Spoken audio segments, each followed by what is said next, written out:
I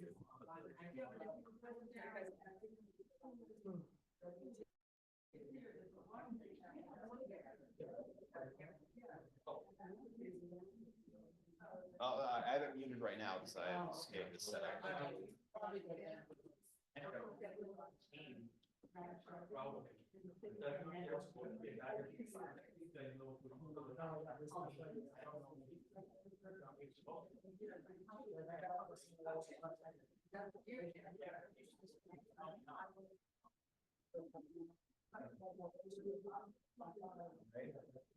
Hey, Lucas, are you able to hear us on too? Yeah, we can hear you.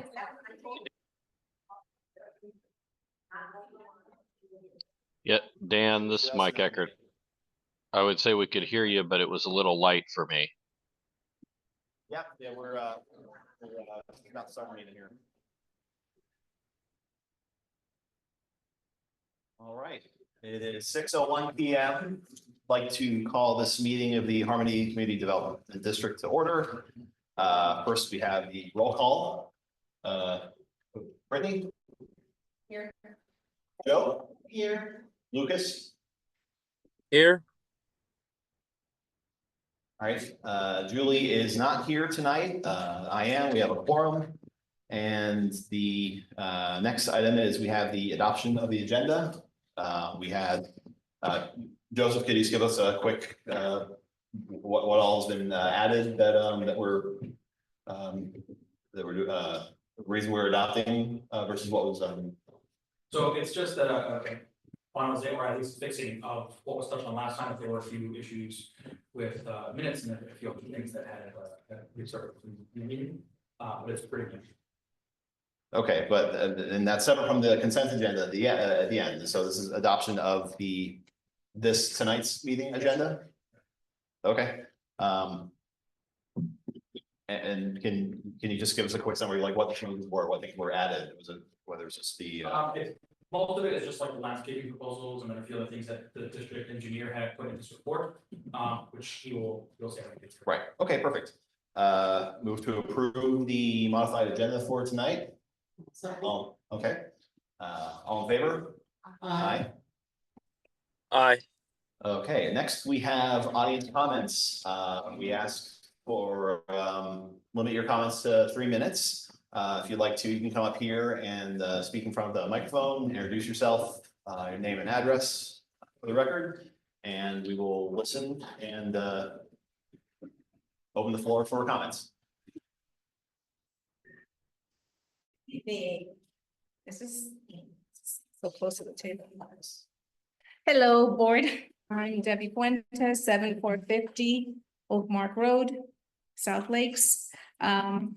I'd like to first of all thank our CD, Nick, and the team. They did an excellent job on our lakes recently, and we're also proud and so happy that finally we're being heard in that respect. Also, the easements onto the lake are also being worked on, so that makes us extremely happy and proud of where we live, of course. Also, I'd like to know if possibly, since the machines really can't go as low as they could because the slant into the lake, I don't know if it was possible to have, I guess, Infomark spray for the weeds that are left. The weeds used to be pretty high and they're doing better, but still, you know, when we purchased our home there, we paid extra for having lake access, and having lake access that's obstructed by weeds and trees that should never have grown there had been a problem in the past. So now that it's getting improved, I'd love to have it improved even better. Also, I do have a neighbor who's still been struggling to get his CDD card. He's moved in since September. His name is Jerry Cruz. He's contacted them so many times. He still hasn't gotten the card. He submitted his license twice, still hasn't gotten his card. And I believe he was going to be emailing the board this week. Not sure if he received it. And that's it for me. His name is Jerry Cruz and he lives on Sagebrush. I do not remember the house number. Yes. It's the, I know the first two numbers of the house are 34 something. Yeah. I just another number.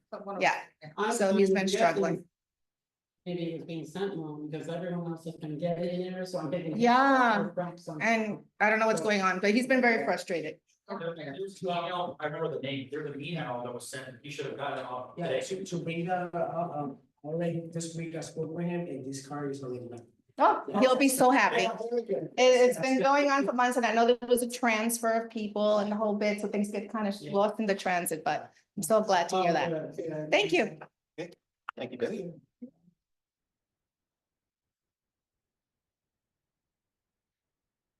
Hey, guys. Mary Jane Sleds, 3181 Songbird Circle. First, I want to thank all of you. Almost 2 years, the lights have been changed in the tower. We can see the entrance. It's the first time I've heard when you mentioned it. Oh, I have. And so I wanted to thank you. I love in the minutes that we have action items showing it. So thank you, because we've been looking for that. And I just want to thank you because things seem to be moving along in the community now. Thank you.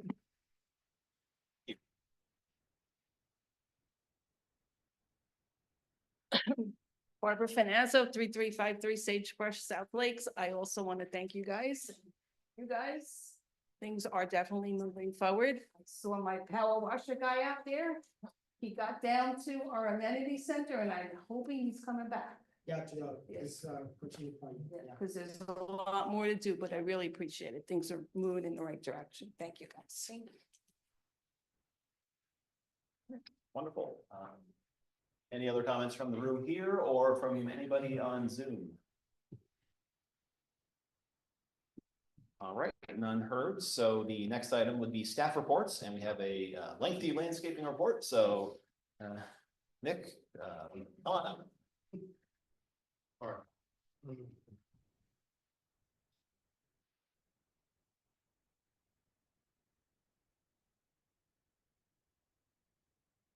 Nick Womasney with United Land Services. So I'm just gonna give my report before we get into the proposals. Last meeting, it was a ask for reoccurring expenses. And the good news is, United actually only has one with you guys outside of our contract, and that's the annuals. In the 2 years that we've done, business together, that the tree count isn't enough to even generate a pattern. I would say 2 or 3 replacements, maybe 5 on a high end a year. Obviously, they're only getting older, but it hasn't been a lot. So that's my answer to that. Irrigation this month has kind of been hectic. I wanted to touch into that a little bit. The 5 repairs that we spoke on the last meeting are all complete. That's the good news. The complaint that we had on Oakland Trail was addressed at the beginning of the month. We replaced several sprinklers. We've adjusted some that were even leaning just a little bit, a lot of nozzles. Totaling 40 sprinklers were serviced in total in the Harmony Estates. The problem we're having is on Cap Briar. I'll give you an example you're familiar with. This would be 3308 Cap Briar. I spoke with that homeowner today in depth. Prior to that, the management company along with my field staff have went over there 3 documented times. This particular sprinkler I went to today seemed fine, but the water is evident. The video is correct. The problem isn't as much as me just coming and replacing the sprinkler, although that was done today. My concern is typically when a main line bursts, there's huge evidence of it. We can find it, we can zero in on where the actual hole is, we can dig it up, make the repair. In this case, I am of the belief that it's not completely broke, but pinched.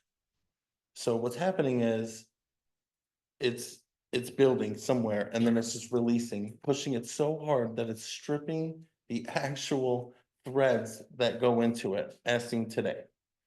I spoke with the homeowner. We're going to monitor it again. If what I did today doesn't work, which we'll know on their next run cycle, and I want to check it during the run cycle versus the wet check because the pressures are different. I want to see what they see. So they're going to report to me again. Wonderful family.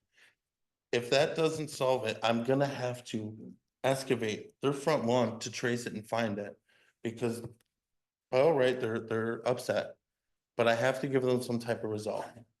And it's not just this house. There's several. I would say the problem would start from the dog park going down to the roundabout. I would say even in some almost as close to the school, that L. is the most problematic area on all of Harmony CDD. So I mean, the good news is it's centralized, it's not throughout the whole place, but right here, these trees are so mature. The roots in some areas are 6-7 inches above the curb. So this is what we're dealing with, so. And the whole today, the line wasn't even a foot in the ground. That's 2003, 2004. So these roots have had a chance to literally establish themselves all the way around it. So to get to this line, you have to take a chainsaw, break it intentionally to remove it, and then keep tracking. But that, I don't know what else to do for that section, because if you look down there, every sprinkler's new. So that's kind of where we're at. We've upgraded them. We really started putting our eyes on it. I want to say last year when we did the sod. I don't know if you guys Right. recall that. Yeah. I've had more service calls in that area just to monitor it. We've even warranted this grass, put it back. We're getting the same results. We're seeing vine and ground cover be successful. And I think that's the way to go, but that still doesn't resolve this big looming irrigation problem. And you'll make a repair here, 3 yards over, it'll burst. So it's going to the next weak point. So there's sections right out across from where the first individual had called. Within 20 feet, I can point out 4 repairs that we have made. And it's same thing, cut out the line, replace it. But those roots ran on the wall of the curbing on that stretch. And that's where our main lines are, shallow. So it's tedious. So I don't know if a newsletter to these individuals that, hey, this is a ongoing issue. We will continue to monitor it. If you provide the address, we can get there quicker. But if it is reoccurring, we hear your frustrations, but it may not be the sprinkler. And it could be just kink lines, and that's kind of what we're dealing with now. Uh,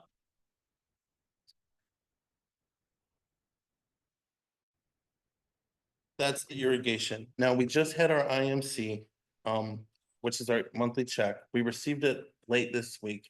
Next week, I brought in an additional text. We're gonna go over the system because I do anticipate the risk of a drought in the next month or two. So we're just gonna kind of hit it pretty hard starting next week. It'll be pretty much so the whole month of February. There is 31 clocks. We will see every one of them.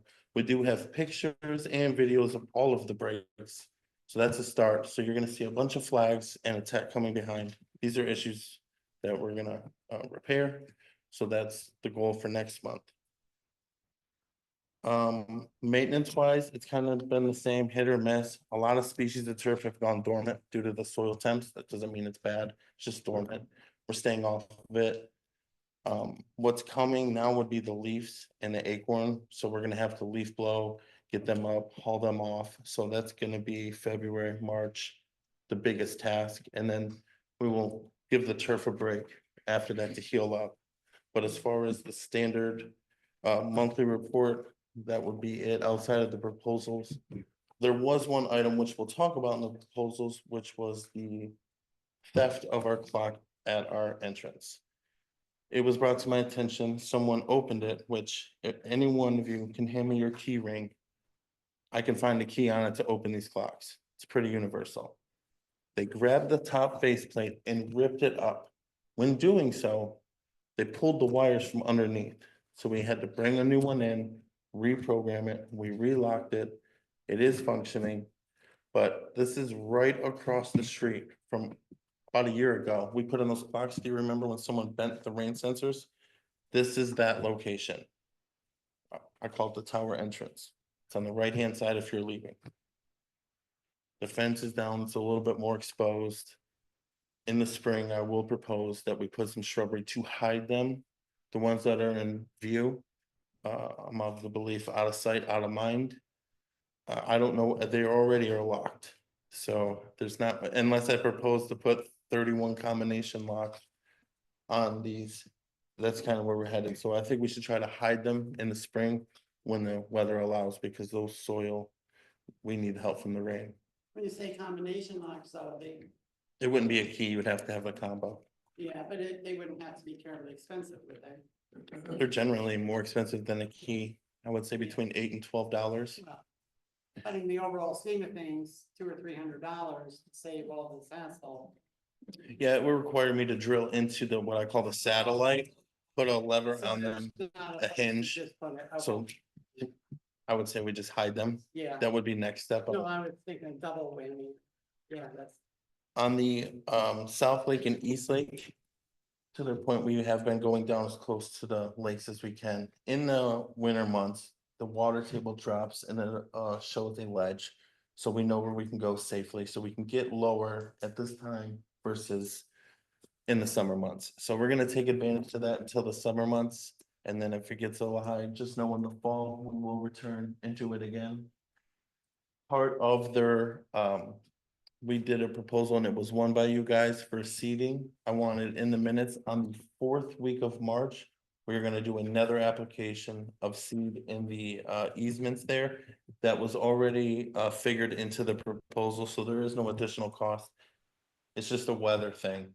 The material I already have, I need the soil temps to get a little bit more for me to feel confident that the seed will in fact work. As far as the report, that's all I have besides the proposals. Three positive resident comments to start off. I think you're to be commended, and you guys are definitely doing good work, and it's showing. Residents are noticing that. You touched on the irrigation issues, and that was most of the resident feedback I had heard is that people, they might see it happening again and again and think it's the same thing being neglected. That is very clearly not the case. And you say you talked to Mr. I forget his last name, Tyler, maybe. I believe I spoke with his wife today and her father and mother joined me as well. I walked them through the process and we're gonna do what we can for them. right. It's just not, I wish it was a light switch and I can fix it.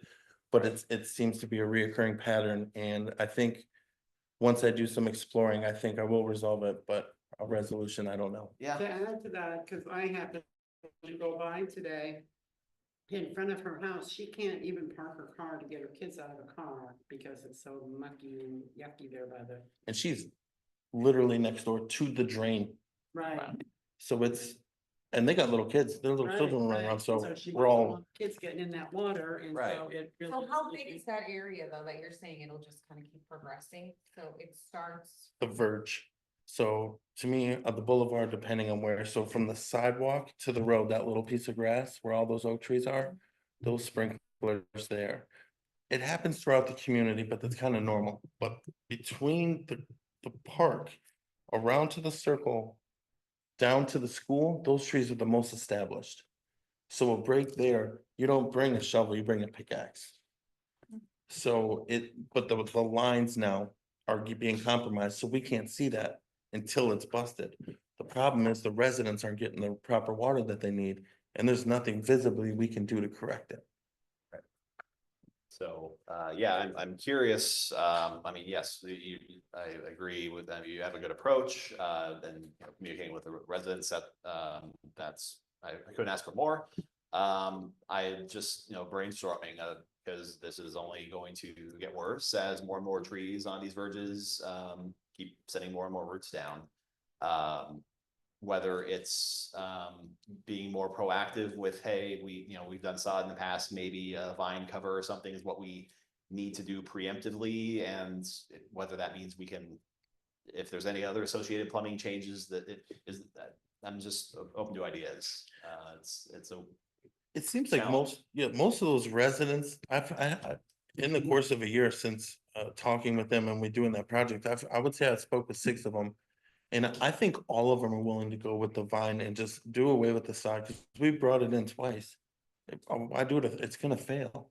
If we're gonna help them, I say we hear them, and it is working there. That vine is healthy next to dead grass on the other side of it, and they have crimped lines.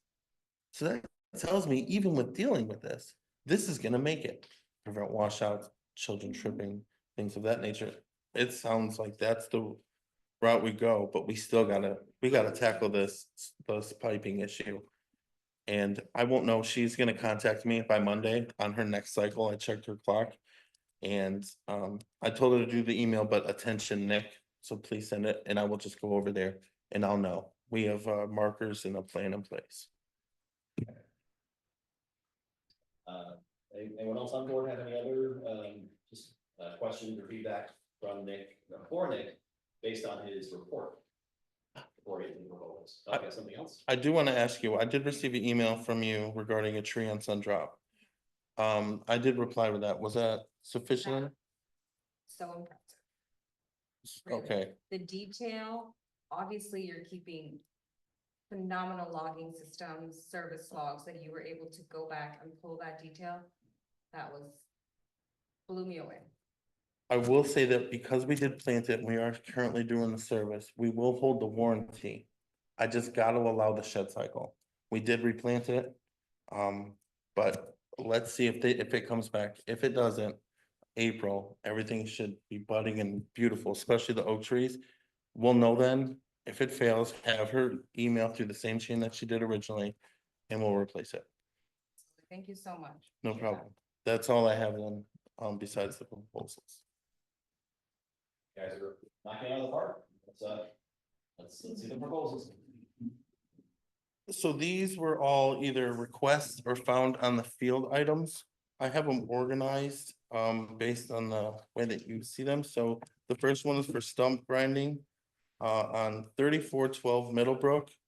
It is just a situation where the previous homeowner cut down a tree that they thought was faulty. It wasn't shed. The new homeowner just wants it replaced. We were just gonna put back what was currently there. It's a new section of community, so it's not a lot of roots. It's pretty easy digging. I should be in and out of there in a day, warranty. We do not control that irrigation. I did speak with the homeowner and I informed them that it was on them. We will provide it with lumber stakes and a gator bag.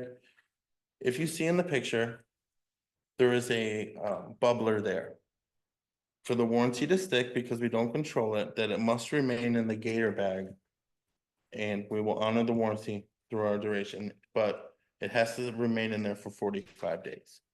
That ensures a little bit of water in that, in the event that Toho puts us on restriction, as they did last year, that there's still a reserve at the base, so to get water. You want me to go over all of them and then you guys vote at once, or how would this work for you guys? What's, Well, Yeah, I think Infomark, if I understand, are you supposed to tell us which ones you recommend that we go with and which ones that you are neutral and which ones you recommend against? Well, in coordination with Nick, I knew about all of these. Oh, okay. We were in coordination very. So that's why those particular ones are, okay, Yeah, very yeah. good. So these are some of the items that, one of them was something you had touched on, there was a few other things that everyone else had touched on. And I coordinated with Nick to try and get these in there so that we can vote on it and get these things. Mhm. communicated. Okay, Yeah, all so right. it's really up to you guys how you guys want to vote. Well, I just got to thinking about all this and that is a better, I mean, we need your guidance because I'm more experienced with these things, you know, so. I appreciate that. so, I'm fine, just Yeah, do them all. going through them all, and then, if we have any questions or anything we want to drill in on versus, Okay, and contract number 146468 is about replacing plants that were identified that had failed. I just think they aged out. The other ones are healthy. I checked them this week even. So I don't propose that we remove anything other than what has failed. Replace the mulch as well. So we'll remove them. I believe the count is 15 gallon viburnum, so they're gonna be a little bit bigger, so they match the current hedge.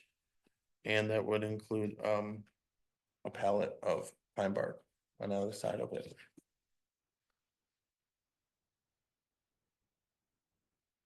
If you recall, we had proposed sodding the parks. One was located on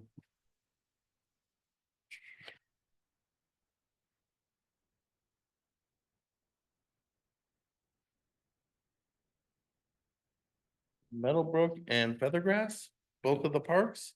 We had put a proposal together to sod it completely. You guys had determined that it was too expensive at the time to give a seed option with the sod and the verge. So the sod, the square foot would be for This section here, because of the heavy traffic, everyone parks on both sides to the curb to get to the mailbox. Even when I was there, and the kids, they go when they play. So I did propose that we would sod here, but seed the background in the event, so we could save money.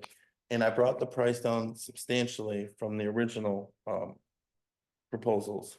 And the price for one park is $2,966. That's labor, sod and seed. And the other park, which was slightly bigger due to square footage, was $3,542. And that covers the seed, the irrigation inspection to make sure that it gets watered in, and the sod on the birches. My only question on that is if people are gonna walk on it and ruin it again. And put in the mailbox, I know maybe we can't because of code or something. But maybe we could put, walking stones by the mailboxes. So they did. The Oh. management company had already done that. I see people utilizing them, so it's gonna be like children. So that's already there, and Oh, so the sod will go on the other side of that, and then the seed will just put with the rest, and it's a bahia, so it's not seasonal. Once it's there, it's there. It's just like the grass that we put around our lakes. and while it's growing, then are we gonna put like a rope around? We're gonna, it? yeah, we're gonna have to Flag or just something? close the parks for 30 days. Okay, This would be towards the end. the actual playground part, I can understand the children are gonna run on, but it's a shame to keep putting money into the verge part, you know, yeah. Problem is, it's so far gone that it can become a trip hazard, washouts, yeah. So, So I mean, for this time, we'll do it, but yeah, there was a proposal and that number is for 145512. This is for the swim club pool. I provided pictures. There's 3 trees, nuisance trees, if you look. This is where they are. In between the 2 fences, it's already pushing and busting up against the one. There's another one in the pool pump area on top of it. And I mean, on top of it. The pipes are right there. yeah, So we would have to have, the pool would have to be closed for 2 days because I would have to cut it in small pieces and literally wheelbarrow it out onto a truck. There's no way to get a truck there to it for these 2. The other one is right next to the fence. That one I can get a truck pretty easy to, but there is 2 trees. It's gonna take quite a bit of time to cut them in sections that 2 men can safely take them off the deck. so for the 2 days, do you have an idea when this is gonna be? I would give a 2-week notice to the management company before they were to start work. And we would also provide staff to ensure that no one came on there in case someone didn't get the memo that, hey, it's closed. And we would have a member united to make sure that there was no risk to anyone because, Yeah, it's gonna be in the fairly near future, yeah, once we give the 2-week notice, because we will have to close the pool. okay, So it's not like we can just go in there and yeah. go to work. Yeah. Everyone would have to kind of be involved on that. And we have on the last proposal is for buying and installing 5 game cameras. So, I'll speak some of that. We had some, vandalism issues on some of our conservation areas. By law, we are not allowed to discuss the specifics of camera installation. It is inexpensive enough that it could have just been, approved and everything, but this is just for notifying the board and, you know, saying that we are doing, something proactive about it. We're not installing a giant security system or floodlights or anything crazy like that. It's, you know, it's gonna, Nick's put some good thought into it, after, you know, inspecting the area with, David and Joseph. We think this is a, not terribly expensive, approach to, help, combat the, vandalism that's, been happening in some of our conservation areas. I will say that I will provide the installation. Mhm. We will not have any part of the monitoring. We will turn that over to the powers that be. In return, we will be on call to prevent fire. I am deeply concerned with that as we are finding actual fires. Yeah, if we Summertime, could, can I'm say, "Oh, kids, sorry to interrupt, but if we could just, I think we've said enough in the open session at this point. And so I just asked the board if they could move on, if you don't mind. And I don't mean to be disrespectful, but there is a Florida law that we have to follow on this issue. Yes, thank you. I apologize. No, we're good, and, So that is my proposals and my report. Just a second, I've been trying to, keep my notes up here very well. And you have two proposals are 68 and 86, and that threw me off for a couple minutes here. And so, does the board have any questions, having meetings on those sorts? No. I have a question. If you're able to do the install, I'm assuming you already know what type of equipment you would be buying or we would be purchasing to install. There's Yes, a particular type of camera already that you're, yes.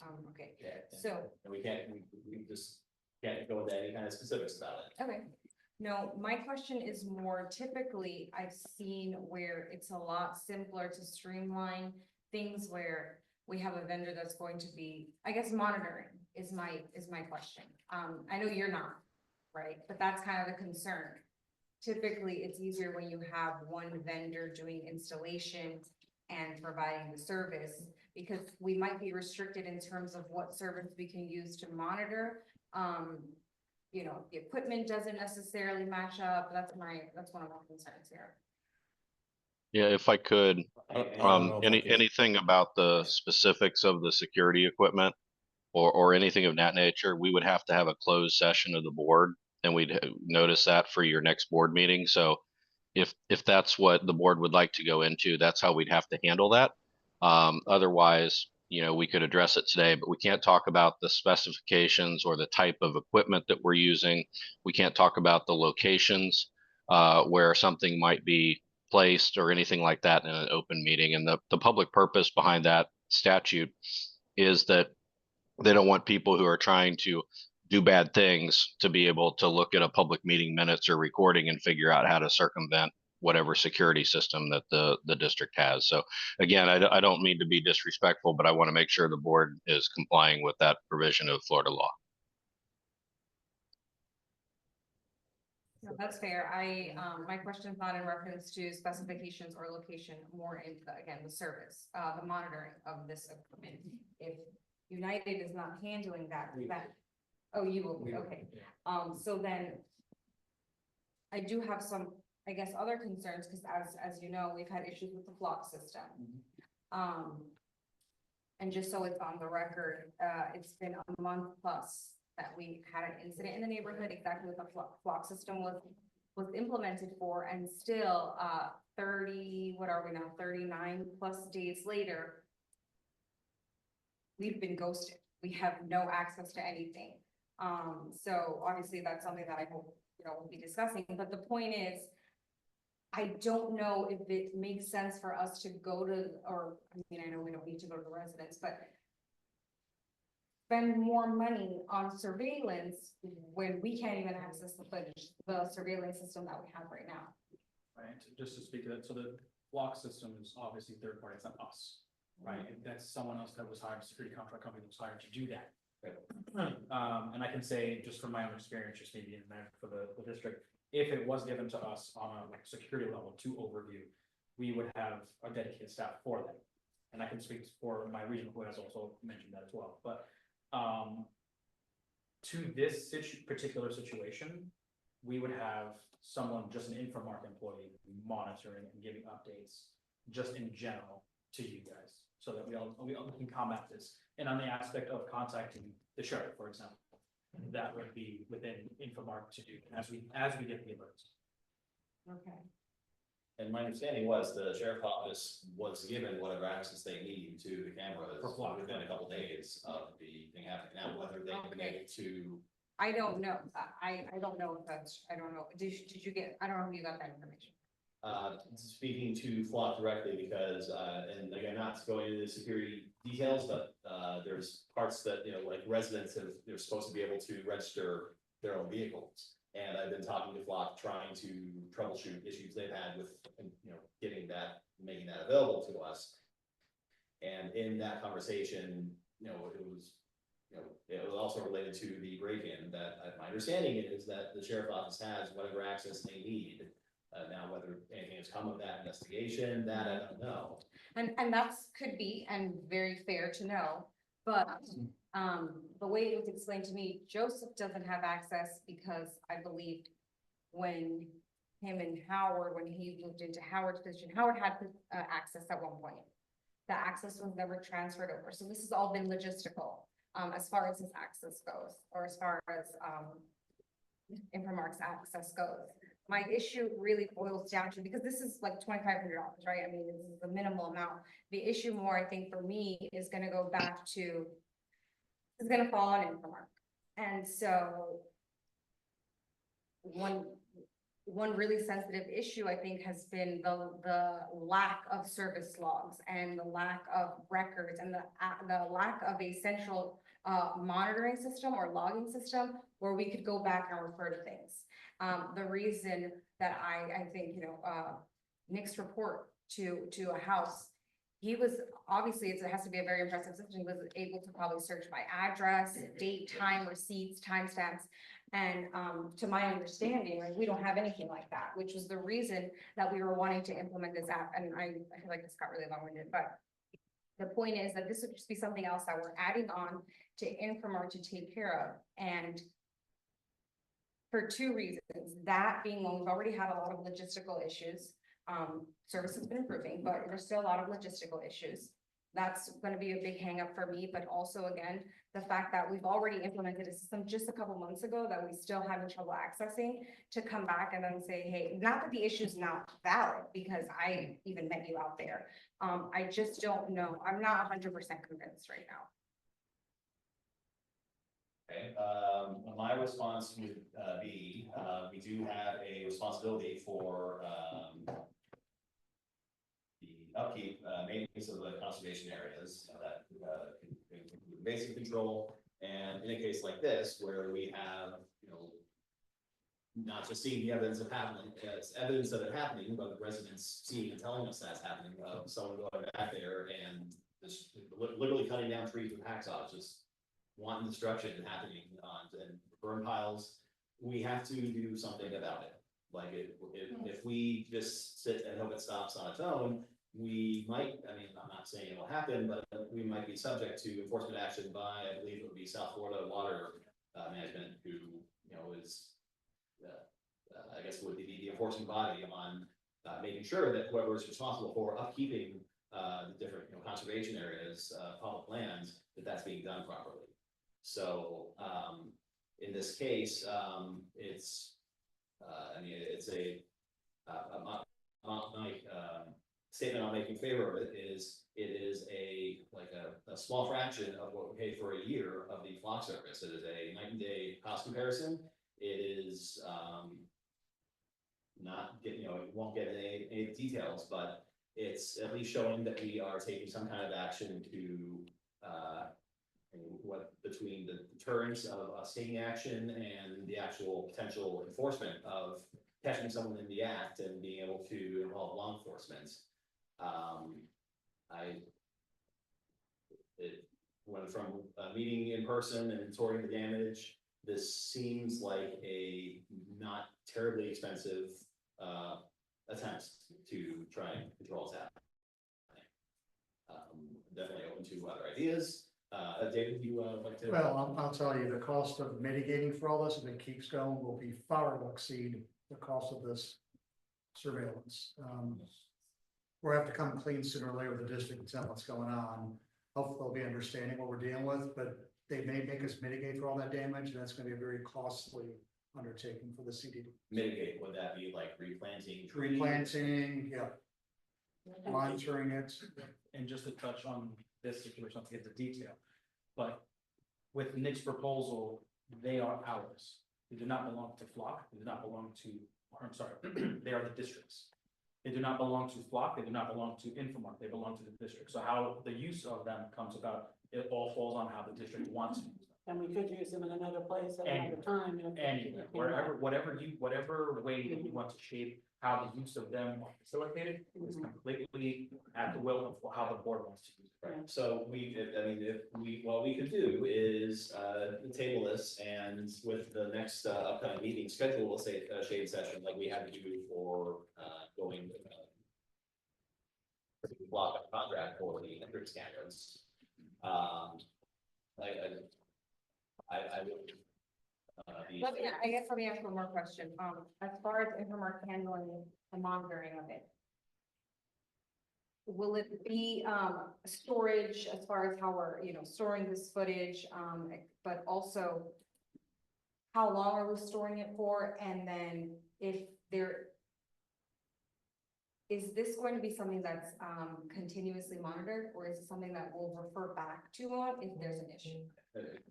Yeah, if I could, I'd just suggest we not answer that because that's giving the indication of whether we're doing in-time monitoring or not. It's the capability of the system, so that's giving the kind of detail Yeah. that's supposed to be. I think our primary thing is whether we approve the expense. Yeah. Well, the primary thing for me is this going to be effective? Is somebody actually going to be?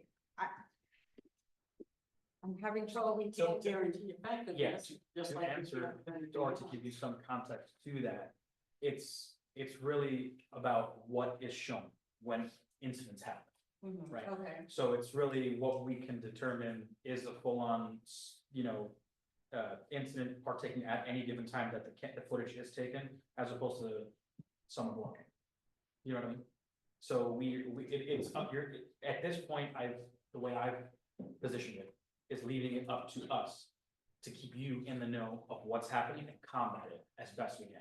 Because at the end of the day, we're not a police force, we can't sit out there all day waiting for someone to show up and do what they do, but I'm willing to.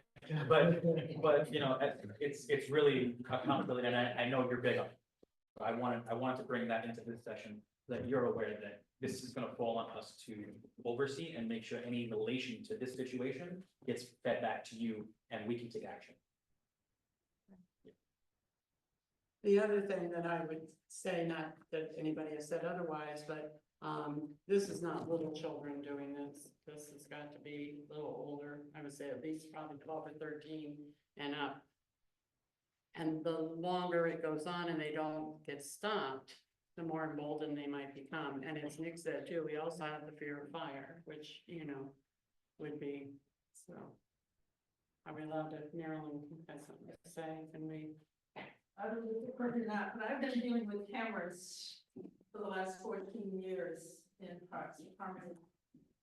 And they're not very effective. We had the cameras that we suggested. There were some you could put hook up to Wi-Fi, but you need Wi-Fi access. If you put in the SIM card, you probably might, if you put a 64, whatever it is, okay, whatever it is, you might get one picture out of it that's worthwhile. The other thing is you have to lock them to the tree or they're stolen. And you have to lock the camera or they steal the SIM card. So. We've had cameras with. I'm sorry, We can't discuss the discuss specifics, specifics of what. but to your, just not in the sense of not discussing further to what I'm assuming your questions are, or the answers you're seeking, we've already evaluated. Okay. We've thought of that in depth. I've done this with Dan, with David, with Nick, with Howard and Raul. So this is, to my answer, this is all encompassing what we're trying to accomplish. Okay, so you have a magic bullet and how to. We're trying to. I Well, can't say magic, but we're. Just to be fair, I don't really know Marilyn, but I think that she's very involved with the community garden and in Harmony, and this has been an issue where cameras are literally stolen or broken, or so this, I think she's coming from, I'm sure you do, but a place of experience where that's why she said magic. She hopes that you have something magic because they've tried a lot. Sure. I mean, at the end of the day, we can do what we can do. We can't take away from what someone's ability is to try and recover these, these things. We're doing our best. And to the point where we're trying to combat so that this issue doesn't develop beyond what it is. Right, okay, so, Nick, could I get the proposal number and amount, because that wasn't in the, Proposal for the cameras. one is 1461.45. The amount is for $2,525. So by my count, we have. That's 11 total proposals, including the cameras. That sounds like a correct number. Are you talking about the main lines? You mean in terms of ratification? Because I only know. Oh, sorry, yeah, I might have gotten ahead of myself here, sorry. Yeah, there's like four ratification. Yes, okay, that is, I see my signature on. Those were discussed in the last meeting, and Yes. there is photos attached for your viewing, so you can. Oh, yeah, well, I do see the, I apologize, like I said, got ahead of myself, and I had it, and I was expecting to be at the end, and I'm like. Okay, so that is 6 proposals. We have 6 for me the today. stump grinding, the viburnum, 2 of the parks, the pool tree, and then the cameras. 3 trees at the pool. 3, That proposal will cover 3, and they're all identified with their own photograph. yes. It will require 2-week or 2-day closure with a 2-week notice of work date. Okay. All right, so as a board, we've heard all the proposals, we've discussed to the, within the limits of what we're allowed to for the cameras. Again, if we want to go more in depth on that, that would be a shade session we would have to announce in advance and discuss next month. What are, want to start moving through motions? Does the board have anything else they want to discuss from these proposals from United? Okay. Let's just go one by one then. I'll move that we accept proposal 146392 in the amount of $1,016.81 for the stump grinding on the board. I'll second. All in favor? Aye. Aye. Thanks, Lucas. I move that we accept proposal 146468 in the amount of $1,795 for the shrubs and pine bark. I'll second. All right. All in favor? Aye. Aye. Aye. All right. I move that we approve proposal 146486 in the amount of $35.42.30 for the grass. Stop, I think it's right. That's the sod. I'm giving it a hard name. Stop. But the proposal as written for $35.42.30. Okay. I'll second. All right. All in favor? Aye. Aye. All right, and the other part, proposal, I move that we accept proposal 146490 in the amount of $2,966.30 for the other part. Sod seed irrigation. I will second. All right, all in favor? Aye. Aye. All right. The biggest proposal was for those trees by the pool. Do we have any other questions or things we want to discuss with that before voting? All right, I'll move that we accept proposal 145512 in the amount of $5,645 to take care of the 3 trees growing into around and over the pool. I'll second. All in favor? Aye. All right. I will move that we accept the proposal for the cameras with no further details described. Proposal 146145, the amount of $2,525. I'll second.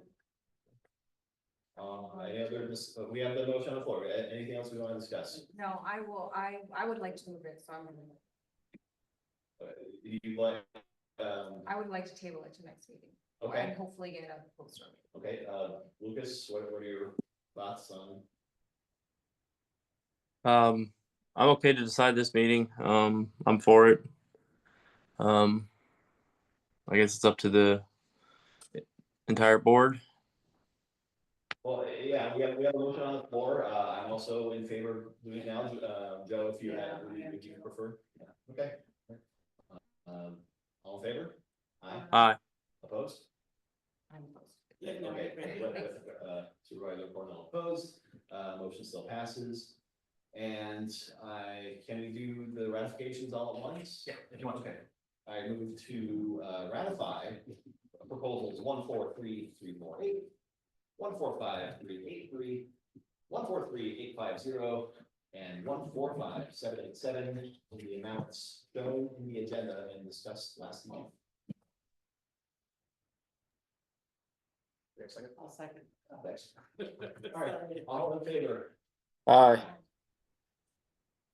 Wonderful, thank you, Nick. One question. Yes. Do I proceed with installation? We. Do I wait? We voted on it. Yeah, just send me whatever documents you need and I'll get it. If anyone needs to sign it, we'll do it. Okay.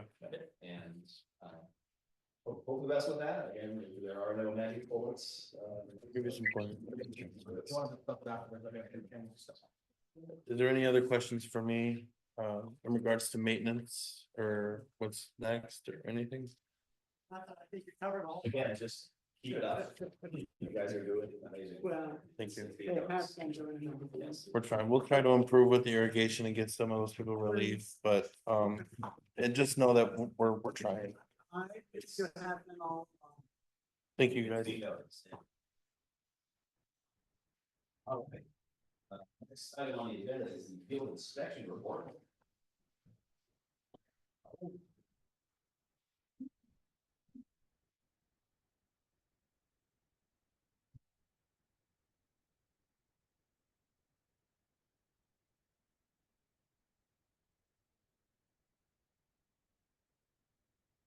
Good evening, for the record, Jose Pavon, Raul, as everybody knows me in the community. Before I start, I want to share this with you guys. It's about proposal I want to bring up for a discussion that we had recently. Actually, now that I gave you that for you guys, I'm going to start with that. So what you have in your hands right now, this is a proposal that bring us to our attention also with this is the property of Brendan McGovern to replace the sidewalks, 4.5 panels right in front of this of his property. As you can see in the proposal, we have one that is from Infomark, two that are from different concrete vendors that actually can provide us the concrete. And then the last one would be for a different subject that I'm gonna talk to you about, but it's also related to the sidewalk. So that one right there, just to do the project, send for replacing 4.5 panels. If we use the Porter Creek, we're looking at about $1,185. That will be for including the one from Infomark and the concrete. And let me explain myself. The reason, so the process for replace panels, this is how it is done. So basically we have the panel that is left one against the other. So basically that's a trip hazard. The reason that is up is because it's a root in the bottom that is causing the panel to go up. So the process will be, we have to replace the concrete. We got to cut the concrete, cut it, we just break it. We got to like the same process that a nigga will have to do for the pipe. We got to chainsaw or we got to cut those roots in order to have the ground level. We got to frame it and we got to throw the concrete. As in right now on site in like with this field style that we don't have a place where we can dump the concrete because once we remove the concrete, we don't have any other place just to dump it.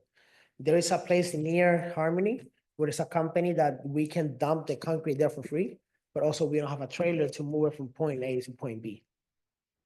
In this case, if we proceed, if you guys accept that proposal and we proceed as with someone in from Mark also, the person that is going to come to assist us in that project, they're going to bring a dump trailer, which we're going to use to dump that concrete. Right there, I would suggest eventually it should be good to start thinking to either, and that's when the last page comes, either once we start doing the replacements for the panels in the community, either we own a dump trailer to do this job, or we have to rent at least once a week that we have assigned this week for do the panel replacement. So we do X amount of panel replacement, we use a dump trailer, we have a place where we can dump it near the area. But that will be the cost just for the trailer. I could make sure to bring some proposals for the next meeting of how much will be the cost to own us a dump trailer, which we can use to other different things. Okay. But just for that, 4.5 panels, that's the amount that we're looking right there. This is above and beyond our contract that we already have with Infomart. Oh, the thing with that, right now, in our Fiesta, we don't have a person certified to work with concrete, like specialized working with concrete. The reason that we bring staff member from Infomark, which is the base in Celebration, right now in Celebration, they have multiple person, since they're doing a project to remove pretty much most of the sidewalks around the whole community. Can Jorge do this? I don't know if he can be able, he will be able to. No, I mean, is he able to do this? If he was still here, would we be having to do this? No, we would have to. We still have to. Yeah, because we don't have the trailer, we don't have a place to dump the, yes, yeah, there's some Oh, I multiple thought things. We didn't have to certify. No, yes. I'm sorry, I misunderstood. So that will be a specific for that is a specific area. This Also, is in front of one house? yes, just in front of one house. If I can, sorry, if I can just touch on that, so I did go out with everyone there. The way that it's falling with raising the concrete, it's causing residents' front panel of this, in front of his steps to lower.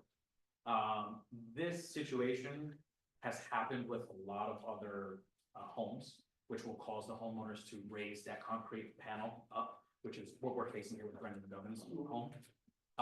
So I think getting on top of this as soon as possible would be advantageous for the district, and understand it's costly. I do understand the cost of concrete, the labor, all of that. I totally do understand. But the problems that it's gonna bear moving forward if we wait long enough will be twice the amount. Yeah, no, I was just clarifying in my head, because when we first sat down, I didn't understand correctly in the beginning, so. That's why I wanted to provide you. Yeah. And something that I also would like to bring up is this.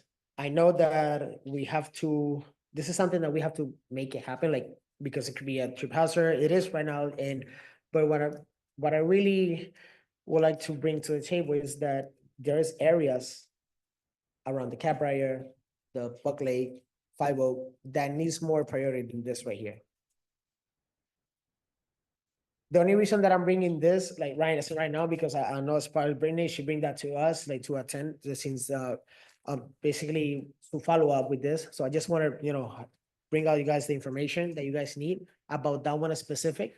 But there's multiple panels around the 5 Cabrier, which is way worse than that. A couple meetings ago, didn't one of us, or didn't we talk about just hiring a company to come in and take care of all the concrete problems? We did, but after research between Raul and myself, it'll cost. Like another alley? Yeah, it'll be probably close to 2 times, or maybe even 2.5 times what the cost of Infomark can float for getting the job done.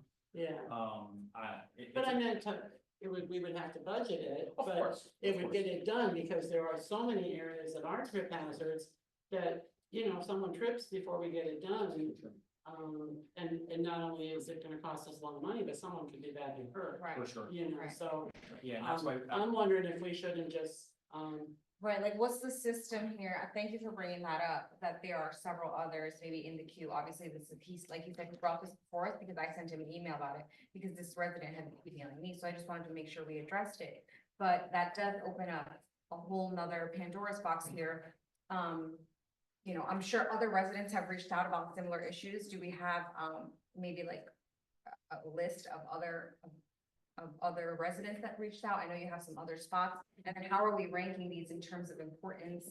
And, are we just gonna knock them out one by one? Are we wanting to then get like a quote, but maybe handle like a third of it now? I don't know logistically, but I guess that's. and I think some of them sidewalks have marks on it, don't they? Yes, Yeah. yes. I'm So- currently, Red exits or- yes, so Yeah. basically if I have an X, that will be the ones that have to be replaced. The one that has a dot, those are the one that we are grinding. That's how I'm doing it. Actually, but as of right now, we have 22 miles of sidewalks around the community. So I'm working with to do a full inventory to how many sidewalks there needs to be replaced and grind, which I'm working right now. The guys are working with the grinding and especially I'm focusing right now in the 5 Oak, going as in the 50+ area. So basically the pressure washing is in the right side and I have my team grinding on the left side. So I'm splitting the teams in Yeah. both sides. That's what I'm working right now, but I Well, mean, when someone does an inspection, and I thought that we had a list. It was probably before you came or you came, that maybe Howard was here then. We had a list of how many sidewalk panels needed to be replaced at one point. That was It was- about 2.5, 3 years ago we did that. Okay, Yeah. all right. But would it make sense to maybe work off of that at least? Well, that's probably It's all done. completed. It's all Oh, completed by now. Yeah. Yeah. So, but maybe, I guess I'm thinking we just need to bite the bullet and get a whole bunch of it done and maybe bring in someone else. Because you guys are getting spread too thin, because you've got the pools to take care of, we have all that stuff in the streets that are going down the drains and, there's just not enough hours in the day. Sure, so I had several conversations with both Raul and Howard about this. Just to give an example, so Celebration, and if I'm not saying this incorrectly, Celebration has spent close to $500,000 to get this done. Probably $500,000 every 6 months roughly to get this done. To get this issue taken care of, and that's a lot. Yeah, That's a lot. So to just touch on the expense overall, we're trying to combat with one, getting the job done, making sure we're addressing it and keeping the price point low for the district in just perspective. It's very difficult to live in Florida with those giant trees. Well, not only that, obviously we can all appreciate wanting to keep the cost down, but what are we gonna do when the next resident on Thursday or Friday tomorrow calls and says, hey, Brendan McGovern just got his sidewalk replaced. I've been asking for mine to replace for 6 months. So then we gotta do Bobby Brown down the street. And where does it, I think that we need to establish here what's gonna happen, because these are just gonna keep popping up. Right, so. And it'll keep it low today, but I'm not sure if it makes sense long-term. Oh, right, and I totally agree and understand what you're saying, but this proposal of letting situations like Okay. or similar to Brendan McGovern's home, what the cost would be. We're determining which ones are in emergency and need to get done now. Oh, okay. His not necessarily, I mean, it is troubled, I'm not saying it's not. It'll be on the list. It'll be on Yes. the list, but this is an idea of what it would cost versus if we hired a separate company. Understood, okay, Yeah, so this is just for us to have a frame of reference. Yeah. Correct. Okay. Yeah. yes, correct, yes. You're not yes. really proposing- No. It's just that way, So, yes. And I wanted to get this done. Yes. So- Yes. No, that sounds good. I think we have a much more understanding now. So is that saying that by next month, we are going to have something ready for the action? We mean- hope so, I and the mean- reason why I say hope so is because getting a vendor out of Harmony to do the job or inspect the job and give us a proposal has been very difficult. Just vendors overall, not just concrete. So I hope so. If not, it'll be the following. Yes.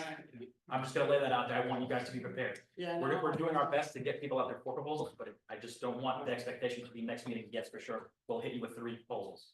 Yeah, but in the meantime, on the very worst ones, if there's one that's an emergency, you have the ability To execute. to execute. Yeah, that. worst case scenario, if I mean, if a whole sidewalk completely pops open. or- Yeah, within the limit that I was given for the, as the district manager, yes. If it exceeds my limit, I can get with Dan and we can both do it together. Yeah. Sorry. All right, the computer's not restarting. Hold on a second. All right. So, yes, I think also, I'd say even independent of having votes ready, having maybe some more information for us on what would, some fixed costs, whether, the trailer, so we can balance what it would be, is we just need to rent it for every 2 weeks for 9 months, some more, some of the, more of those blanks filled in on deciding what the best, So basically Things that pull behind the truck, right? yes, the thing is the dump trailer is once we get to location, it lives in south in order to dump all the concrete. Yeah. So the way that I was, based on my experience when I started working with Infomart, we select couple days just to remove panels.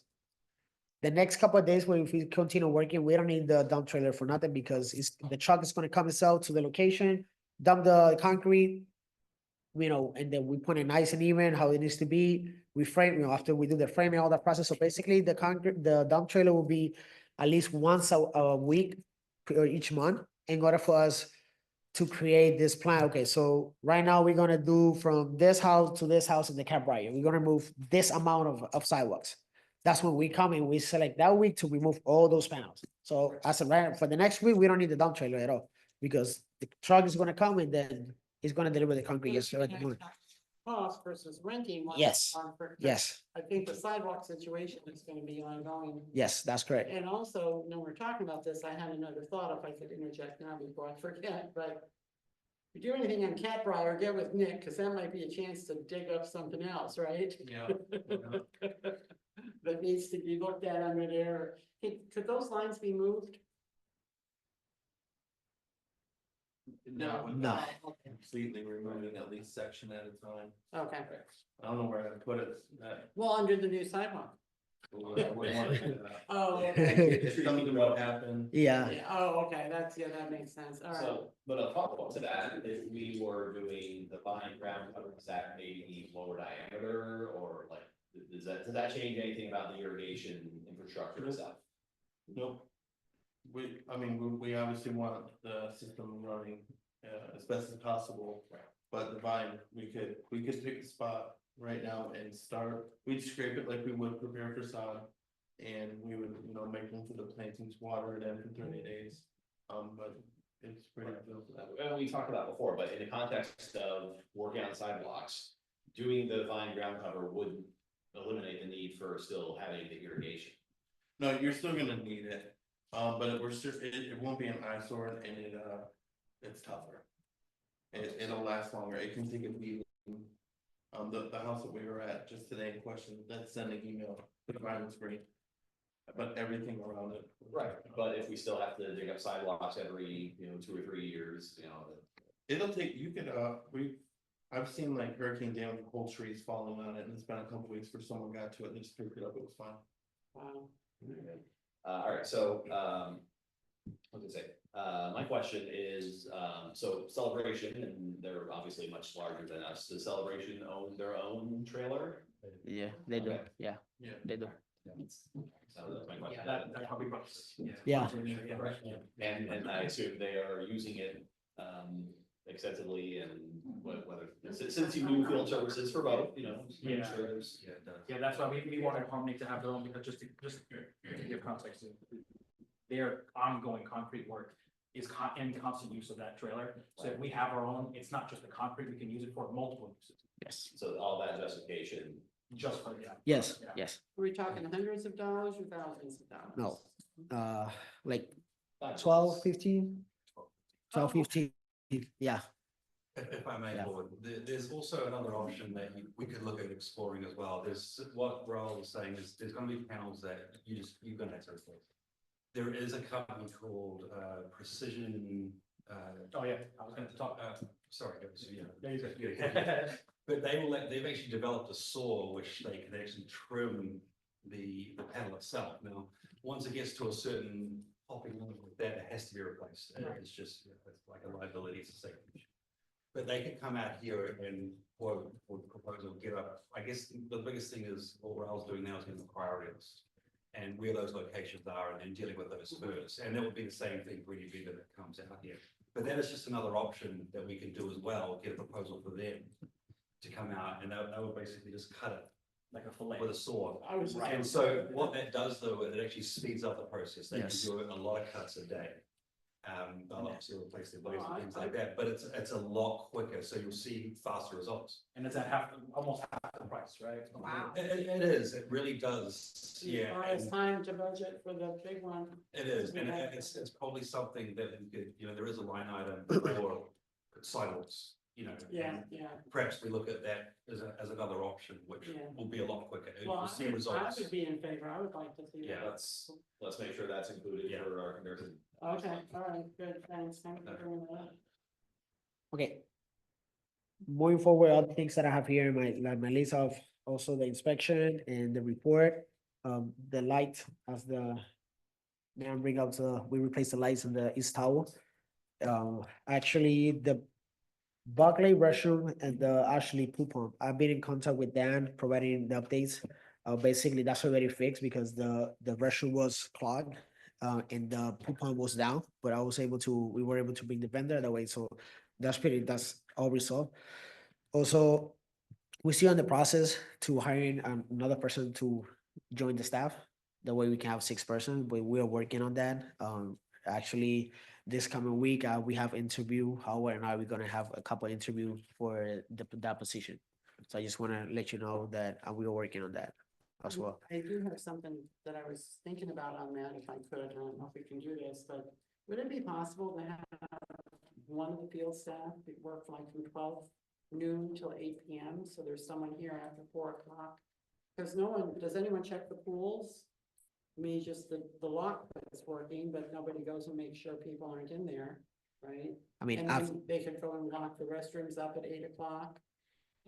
At the Buck Lake, because it's dark then anyway, and then whoever comes for the boats in the morning should open them back up, because that's when the vandalism. Well, I can answer that. About, If you want to. yeah, so about the Buck Lake, as of right now, from the company Complete Access, I request proposal, which I told him to put in pause until I spoke with you guys.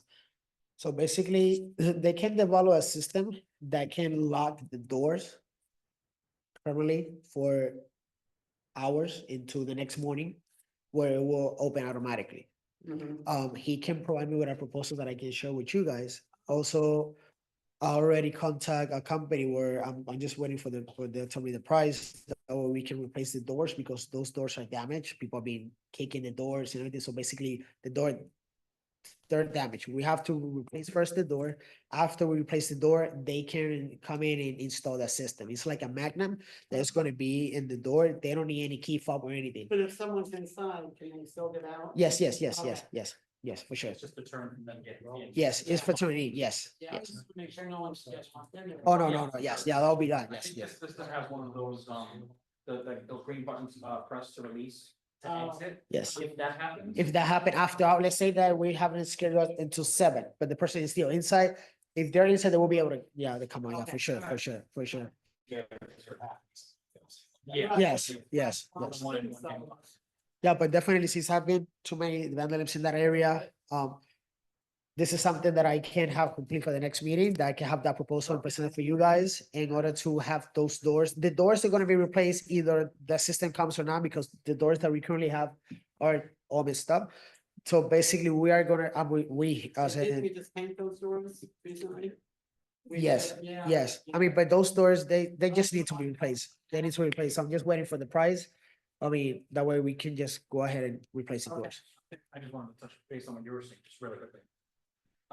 There is a system at another district that I just started, just to assume, that, potentially may combat this, so getting people out of areas where past certain points we close. They monitor it, have a speaker, through a camera system, yes, I do understand, that it's a pressing issue with companies as this, they are a little more attentive. It's basically a call down system. Anyone who's in any area that's close up after a certain point, they call them and say, hey, listen, get out of this area. It's closed. It's from dusk to dawn to dusk. And then if they refuse on any degree, then the sheriff or the police of that county is involved and sent out to dispatch to remove this person. So that's an option. I don't want to put that out there for you guys to decide now, but if that's something that potentially can work. Well, I mean, I don't know that it's been a problem. Now that we're having more issues, I'm thinking, I'm trying to be proactive. For sure, but that's an option, instead of having someone stay here until 8, just to monitor and go around and just make sure. Oh, well, he would still be doing other work, but still. No, for sure. So if, just to be clear though, is there an option to have like staggered scheduling so that the We can coverage develop- is kind of? Okay.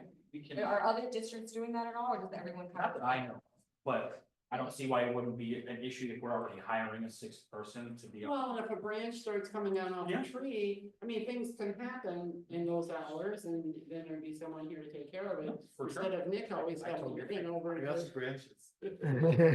No, we're thinking about hiring next. Well, that would be Yeah. Yeah, you can do it all. Okay. Okay, all right, so, going, were there any, we have the, report in the agenda, is there Yes. anything specific you want to? Yes, so about the report. As in the issue number one, that's already complete, that we have in the report.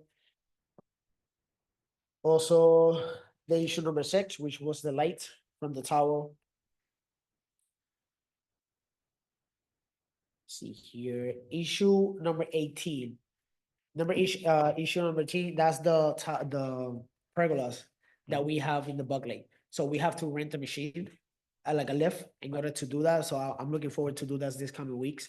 So before the next meeting, that will definitely will be done.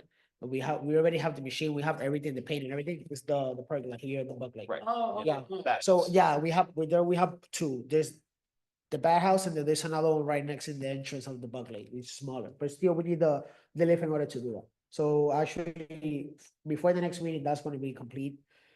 As in the issue number 22 and 29, which is about the playgrounds. This is also I'm gonna attack at the same time because this is like a spray that we can add to just to correct the hazard that is there. So basically, the one in the 22, we have to grind it first. Basically fix that area. And after that, we're gonna throw like a treatment in top of it. It's like also will prevent to be slippery. And so we're gonna do both at the same time. Like a coating. Correct. Yes. And the last one will be the number 30. That one already was complete the same day that was put into when we did the inspection, it was done the same day. Yes. Yes. Okay. Anyone, so, definitely looking forward to, more information next month. Yes. On, concrete plan of attack. Does the board have any other questions for Raul? I do, yeah. Yes. So I know I had, we were on an email chain about the towboat. Okay, so, from what I could see from the invoice, it does look like, it was old fuel. So is that, I guess, I was gonna start with, is that what you meant by bad fuel? Because I know you said bad fuel can be a lot of things, but I was having trouble figuring out. No, yeah, for sure. So to my knowledge, no. And so when you say old fuel, like it was sitting, Well, that's what Toho said. from what we understand, that was not the case, because there was no gas to begin with when this first started. And that was the initial issue when we had put gas into the boat. No, I know that they had mentioned that. Yeah. Right, which then could cause the issue with needing the gas to replace and. Right, switch, right. All that stuff. I actually had asked, and that assumption wasn't fully clear. So they had mentioned that, or the tech who had performed the maintenance had mentioned that. But- Drained cab, it had old fuel in it, flush and got engine to start, but won't stay running. Yeah. Okay, so I guess I'm just trying to understand the standard operating procedures. So according to them, it was old fuel. Do we keep a log of like when the boats get fuel? I mean, I know it's not the other ones are electric, but this one or any other of our equipment that got fuel around the same time. I think it's all gonna circle back to the whole like log systems. That's why I was wanting to see if you had maybe a receipt or something to see if I was tracking this down to a bigger issue. But again, I think what it really is just gonna boil down to that. I think I emailed you that like 2 weeks ago, and I still don't even know like when that was introduced or who introduced it. And I think for like, full transparency for the neighborhood, it wasn't a lot of that. But it's just another thing that we kind of just another bill for us. And we have a lot of those. So I think that when we don't have clear operating procedures and transparency or logs, records, it makes room for like more of this, or opens the path to have more of these sort of issues. So when Raul here said that, you guys are putting together a list for the sidewalks, is that going into like some sort of system, or we still have nothing to keep track of all the tickets? It's more of like, so the system that we get put in place, it's not like a computerized system. We are taking Excel spreadsheets and documenting, and it's the same thing we're doing with the key cards, the access cards. So we're putting, so for example, just on that front for the system. It's name, date, access card information, all that different stuff, and that's what we use allocated to structure the report. Okay. But again, then, Because to be honest, if we were to get a system, that'd be an additional cost for the district. well, right, that's kind of what I'm getting Yeah. at, right? It seems that when I asked Nick for some information on this that was serviced in front of this home a couple years ago, that wasn't an issue. They were able to just go into their system, punch it in and find it. Mhm. And I guess my question is that an upcharge from United, like getting access, like having a central record system?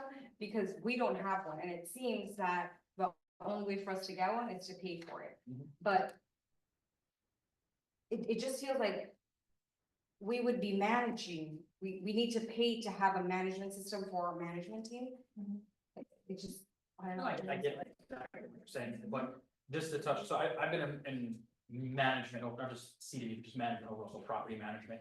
Every single property management company to even have an allocation of documentation or reports uses a CRM, uses a management system. Absolutely. They purchase one, it's at cost of whoever owns the property, which in this case would be the CDB. We can do something like that. We don't have a system ourselves. That's an additional cost to the district, as it would be in any property management stage. If that's something you would like to entertain, we can look into and process that way. I'm sure in the basis of what Nick was doing with his management system, it's probably built in to the cost, correct? So, sorry. Put them on the spot. It's probably, both companies, what they do is they build that cost into whatever they're proposing to you for the service. And I could see that if it was, for example, something gonna be an interface that I interacted with on a regular basis. So something that the board or the district would be using. What I'm wondering more about is your central login system, right? So for example, if I have a resident that says, hey, you know what? 17 months ago, I requested an access card, still haven't got it. The only way that you have a record of that for yourselves is through an email or through a message. Is like, you don't have somewhere where you put all these tickets in, even for yourself. I feel like it leaves us open to a little bit of liability if we're not like meticulously tracking and storing all this stuff. Sure. So we don't have a general system or platform that we use, but within Infomart, we do have a large database that houses all of the information for each district. And we call it C drive. C drive has everything. So if you're looking for past references, if you're looking for invoices, if you're looking for example, ordinance dates from when a district is created, all of that information will be found in these files within Infomart's database. We don't have a centralized or a user-friendly database where you can access information if you need to. If we wanted to pull records from any given time, we don't have, that available for you. Right, but for you, you're saying that you do, because I requested those, like, it's been probably like 10, 14 days, and I've still not gotten them. So that's why, and I know that last meeting, we also discussed how, yeah, you guys just do go off of email. So I'm struggling with that. Is there something that we can? I think we asked, I don't think he's here this time, whoever your boss is. Yeah, Carrie, because this has been a pressing issue. And it was basically like, well, we'll see, sort of thing. We're talking about the app that time too. So are you guys able to offer some sort of logging system? Like, I'm just even concerned still about the boats. Do we have record logs? When were they serviced? Who serviced them? We do, right? Yes. We have an Excel spreadsheet. So basically- Brad, so Brad does our general maintenance. He doesn't do the maintenance that, for example, a company like Toho would do, because that's certification level. You would need certifications to do that. We do general maintenance. If a screw is loose, if things small need to be replaced, checking oil levels, gas levels, anything like that would encompass basic maintenance, we do. We don't do anything larger than that. And that has a record. right? Correct. We did Yeah, create- since I start, I created my own since in October, which that was when I start. So I have all my logs here. That was very impressive. So basically the ones that been done weekly and monthly. Okay. So there's there's some certain thing that has been, has to be done weekly and some of them that is done monthly. So I have all the login here, what's done and not done, if there's a note here. Okay, So- so that's exactly what I was asking. So Yeah. now. But this is a, Implemented, and Yes, this is I- something that you're owning, right? yes, yes, correct. So then, knock on wood, heaven forbid, Jorge gets a job, and double the pay and leaves tomorrow, you don't actually have access to those records. That's not Infomarket like property. I mean, it's in the system, yeah. Yeah. But to the point, what I was saying is an actual database system where you can pull from. We don't have something that, we have something internal like this. That's what I'm saying. This is an Excel spreadsheet of what the items are going based off. Right, so if I could interject, Sure. we want to look at, field services as a service that Infomark is providing for us, that we're paying for. I can see the justification of something that would be district facing, there's more interfacing, there's more overhead associated with that. But I think what would be helpful is just, you have that system, we don't need to be involved in the running of that system, obviously. But it just, maybe something you do for summarizing, like, during, routine maintenance, we had to, any notes or failures or something that would be helpful for us to know. I mean, that's reassuring that the regular maintenance is being done, and Right. we're not just fixing things when they break, we're actually, staying on top of things on a regular basis. Yeah, I mean, Showing that to us, so the residents can also see that, would go a long way. For sure, and to touch on what you were saying with bad gas. So yes, in a nutshell, yes, old gas being left in a container is considered bad gas, but there are several levels of bad gas. So to combat that, because I know that that was one of the things you were asking, the thing I had sent you, the device, we had purchased that to combat that, so that that's not something that can be shed on us as a failure. Leaving gasoline in a carburetor, in a tube, in a line that will cause the issues to be sent out further on a consistent basis. So by using this device, we're pulling the gas out after every use. Oh, Yeah, you're pulling the device, you're pulling the fuel out after each use? yeah, just to make sure it's not lingering in the carburetor. And excuse my ignorance, I have no idea how any of this works. Sure. So, is the fuel typically going bad, like in a 24-hour period? No, not No, a no, no. 24-hour period, just in a general city maintenance. So if we leave it in there and it's constant use, and then we don't attend to it by pulling it out every day, eventually it will go bad because it's just sitting. Okay. We don't want that to happen or be combated by that. So that's the device we picked up. And Understood. this is all him. He brought that to me and I said, let's go for it. If you think it's gonna work, let's go for it. Yeah, I mean, that seems like I a mean, really, really, really cost-effective solution. Yeah. And I'm so impressed that you've put together the system. So this, all that to say, that's exactly what I'm looking for. I think that we need it. So this seems to be for the boats, right? And the Correct. dock, right? So now, can we create that system for even call it everything else? Or I don't know if it would make it easier to develop a system for access cards, to develop a system for, something, or if it just makes sense to keep both dock stuff in one she, log, right? And then everything else in another. Okay, so we have to keep everything separate because it'll be too much together. Okay. So we would have to keep boats with boats, access card, which he does have one for access cards. Oh, And that's good. I have one for access card, I create one for the reservation, for the amenities. Yeah. I create one for the boats, and I have another one for the sidewalk grinding, pressure washing. Well, that's great. Yeah. That's exactly. so these are things that him and I were implementing just on a standpoint of organization. Yeah. To put that further on everything else, I think that's an additional job. I mean, To track the maintenance issues further, so or to log them? yeah, so and I think that's what we're trying to accomplish with the go-go, right? We're trying to make sure that everything is tracked properly, especially when things go down, when there's potholes, when there's issues for maintenance overall. Well, yeah, there's giving the residents a possibly better way to report issues, but then I think part of this is just what's the table stakes? What's the regular maintenance that is expected as, part of the field services? And it sounds like we're, definitely making a little bit of headway. Yeah, on, absolutely. How that's being, documented, and again, I understand the expense that would be involved with giving us, we're not supposed to be micromanaging, we're supposed to be making decisions for the management company, landscaper, field services, to be actually out doing the work and keeping the neighborhood running, so. But anything you can be doing to summarize and, show the fruits of that organization, I think would, Yeah, or even the fact that we can now reference something next year, if we can say, hey, can we pull the logs from February of, 2024? The fact that we'll have somewhere centralized where all that is located and we're not sorting through 72,000 emails makes a huge difference. Can I ask, when each of the service logs were started?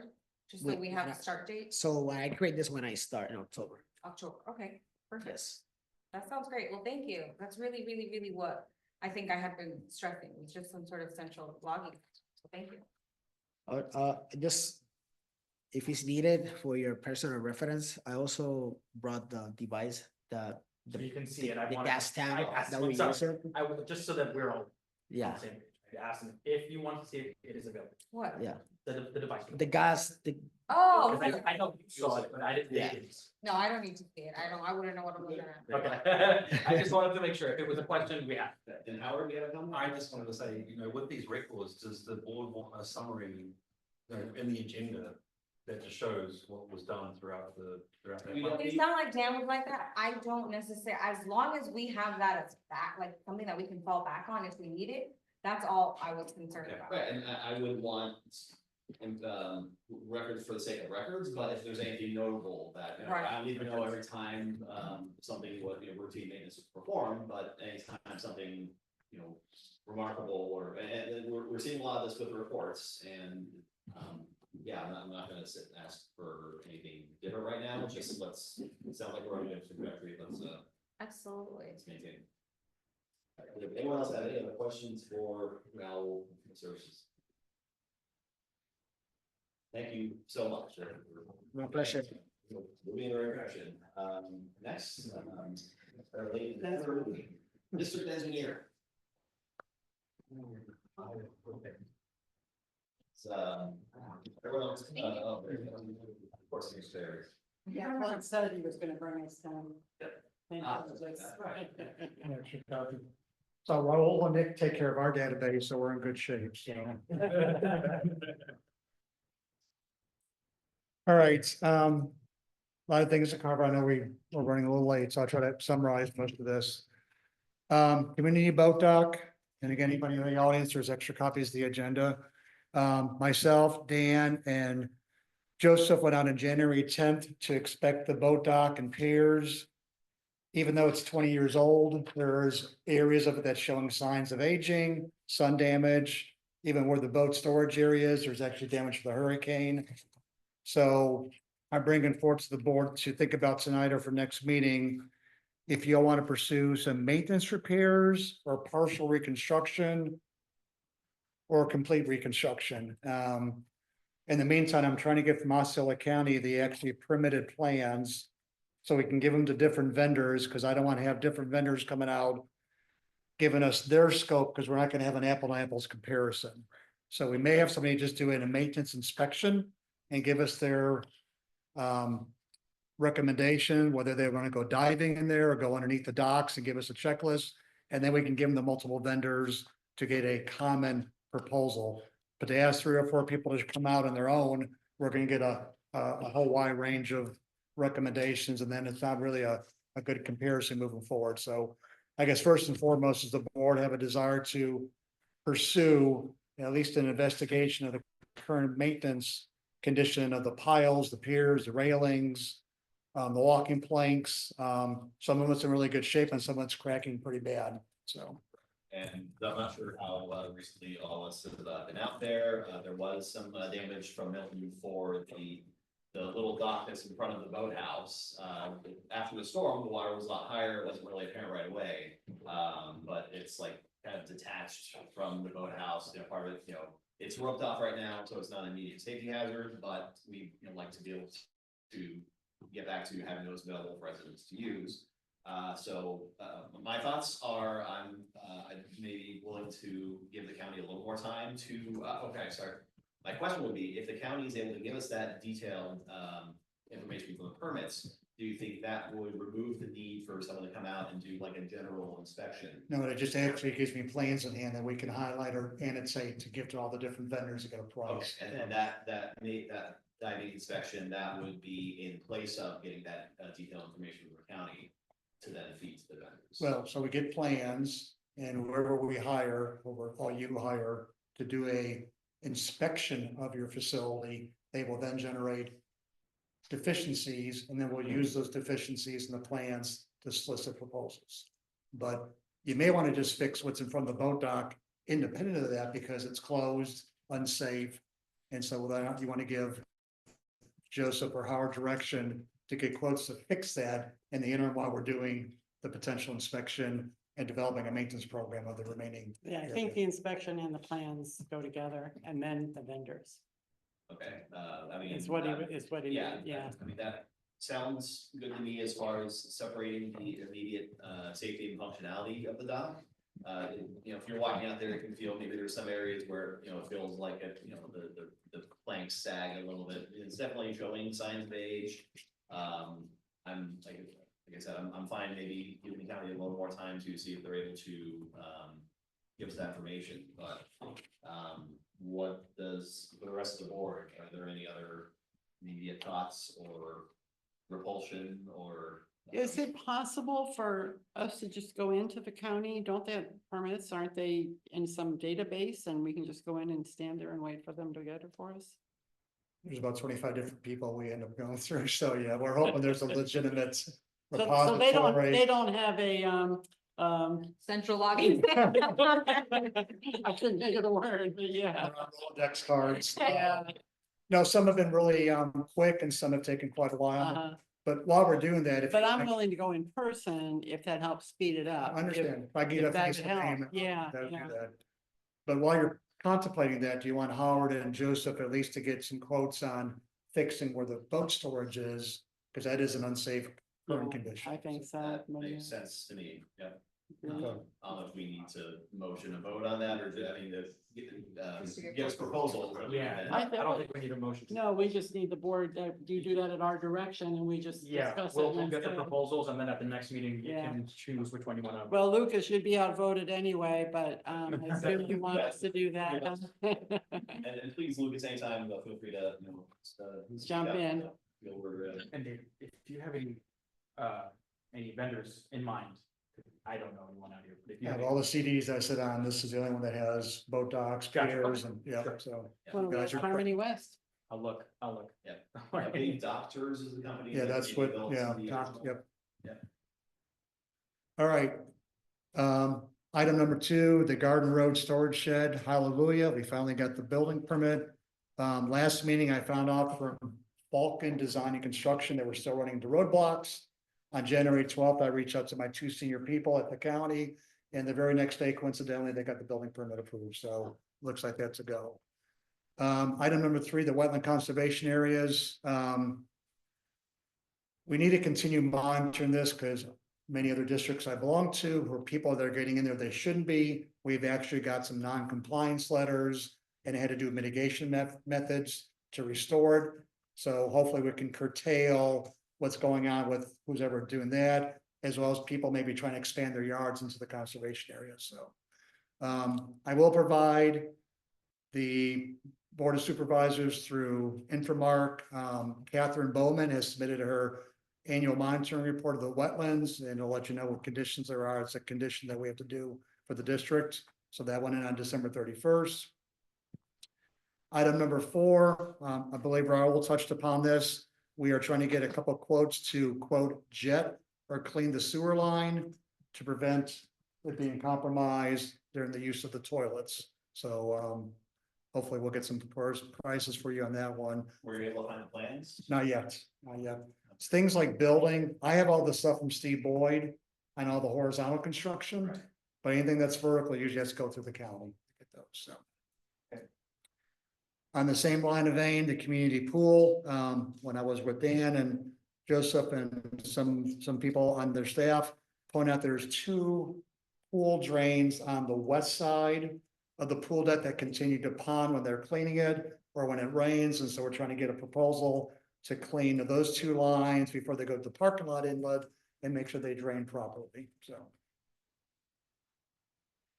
Moving right along, I think maybe Nick talked about this in the beginning. It's those, Would that be near where the trees are being removed?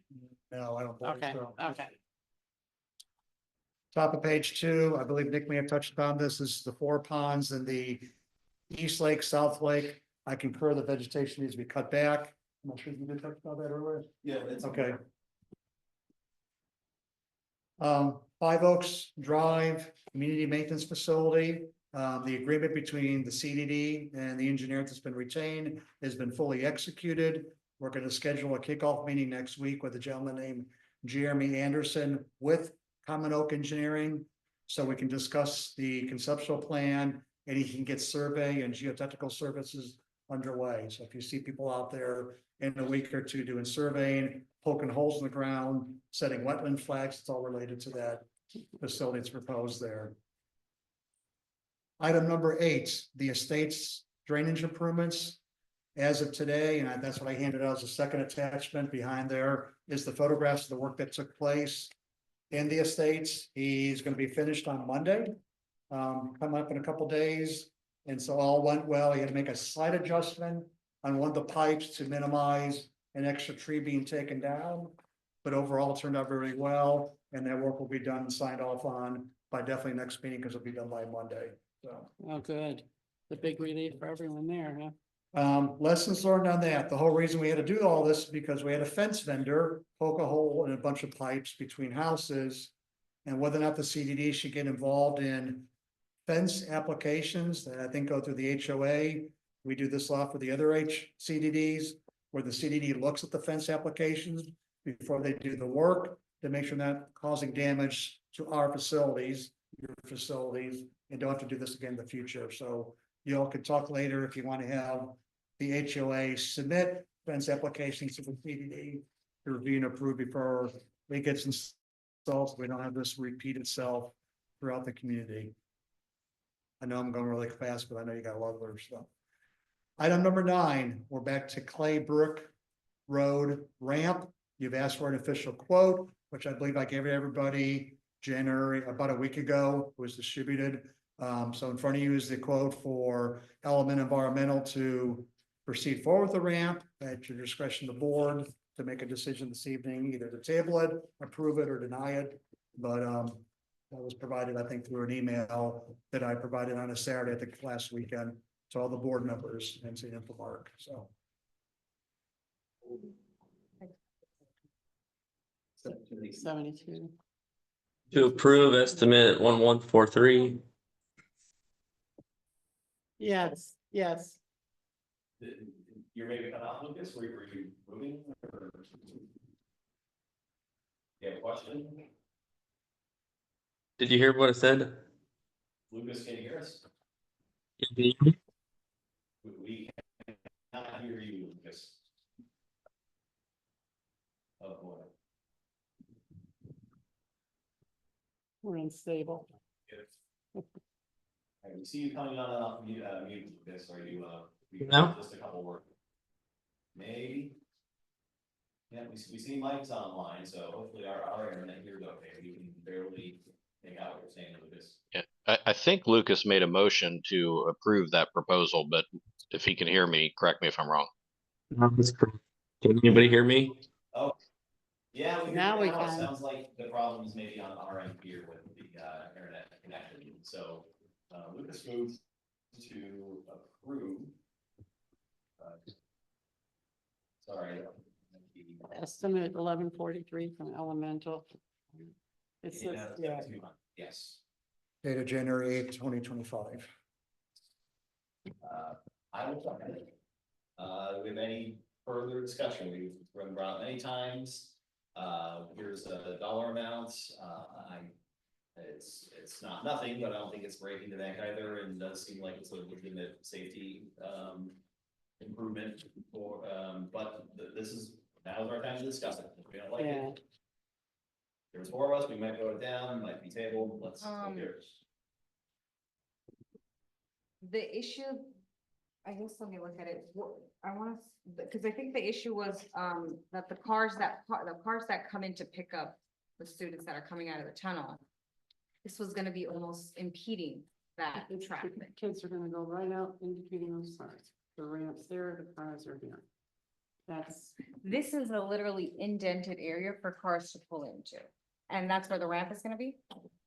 The ramp will not be projecting into where the cars are.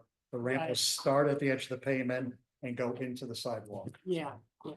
No, It's kind of like a handicap ramp when the sidewalks go to the street. Right, yeah. Well, as I said before, the reason I'm against it, because that brings the kids out right between parked cars. Yeah.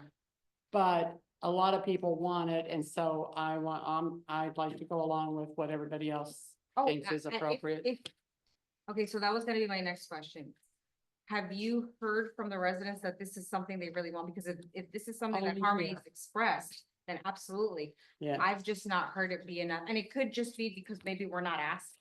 So maybe So- that's a direction to go in. I'm just not sure that, well, it's not a whole lot of money. I'm just not sure if it's, well, I don't think it's gonna make the kids less safe, because they're middle schoolers, they're not safe anyway. or is it gonna make them any more safe? though? Right, but I mean, if someone would have a wheelchair, it'd be very nice for that to be there. And it's Me- not a lot of money, and so, I could be pushed.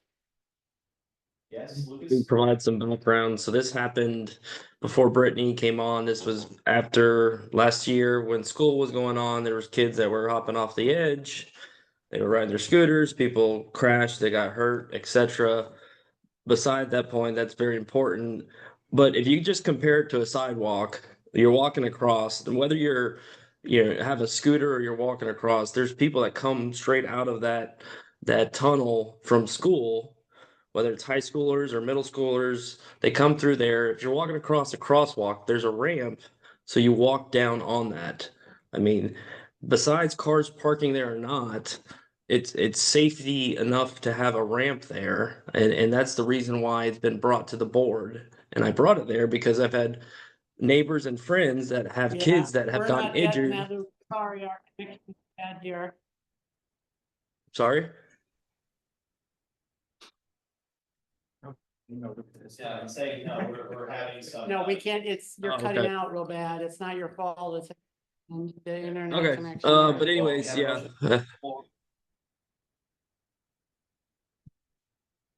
Okay, we have a motion on the floor in a second, all in favor? Aye. Aye. Oh, I'm just gonna say aye, let's just do it. Right, so sorry, Dan, you motioned to second. No, Lucas He motioned it, I Yeah. seconded to accept the proposal 1143, amount of 7,200 for installing a ramp on the CBD sidewalk. I'll second that. All in favor? Aye, Lucas had said aye when I called the question the first time, correct, Lucas? Yes. Beginning. Three, opposed? Fine. Nay. All right, Nay. so, vote of 3-1, motion carries. All right, two more things and I'm done. Yep. Under miscellaneous, with the change in Mark field staff, I need to go out with Howard and Raul on the estates. If you've been out there, there's 13 inlets behind the homes in the wooded area, and they quickly get covered up with vegetation and debris. And so now that we have a hurricane season 5 months away, I'll go out there with Raul and Howard and show them where they're all at, and make sure we get those cleaned out in time for some level of protection within the states. And at that same time, we'll probably start doing our annual stormwater inspection of all the control structure before June 1st. and are these affected by people pushing leaves down our drains? No, these are actually not in the street, These are the in the wooded area. wooded It's a area. crazy design, but it's. Yeah. Yep. Last item on page 3, this is going back a while. After we had neighborhood C1 and C2 milled and resurfaced, we were asked to do an investigation of the remaining neighborhood alleyways, rank them. Neighborhood G was the one was ranked number 1. We call it the green subdivision when they laid out this area. At some point, it's not necessary now, but sooner or later we'll have to talk about when the appropriate time is to undertake your next capital project for milling and resurfacing neighborhood green, which is between Butterfly, Schoolhouse, Goldflower, and Dark Sky Drive, for those who are not familiar with the area. And And just- again, I apologize for going quickly, but I know you got a That's lot right. of stuff to go. Just for those who don't know, it's called green because those homes were built to minimize use of, electric. The light bulbs that were put in those houses when they were built didn't use hardly didn't any know that. power, and, so it was supposed to be green in the sense of being environmentally friendly. The light bulbs were not very good though, and I think most people had to get rid of them and do new wiring, but that's beside it. The concept in the beginning was that. So is that everything you want to say? on That's the- everything for me tonight. Yep. Okay. Unless the board has any more questions before I turn it over to Michael. No, so the action for the dock, we're going to, look at the proposals for the obviously damaged area. And we're still kind of waiting to see what the county getting us permitting information that would then be able to feed out to vendors for maybe some more general inspection of the dock and analysis of what kind of a repair job if any we need to. Okay. All right, Thank any you, other Alvin. questions for? Yes, thank you. All right. Thanks, David. Next. Next, we have District Council, Mike. Yeah, good evening, board.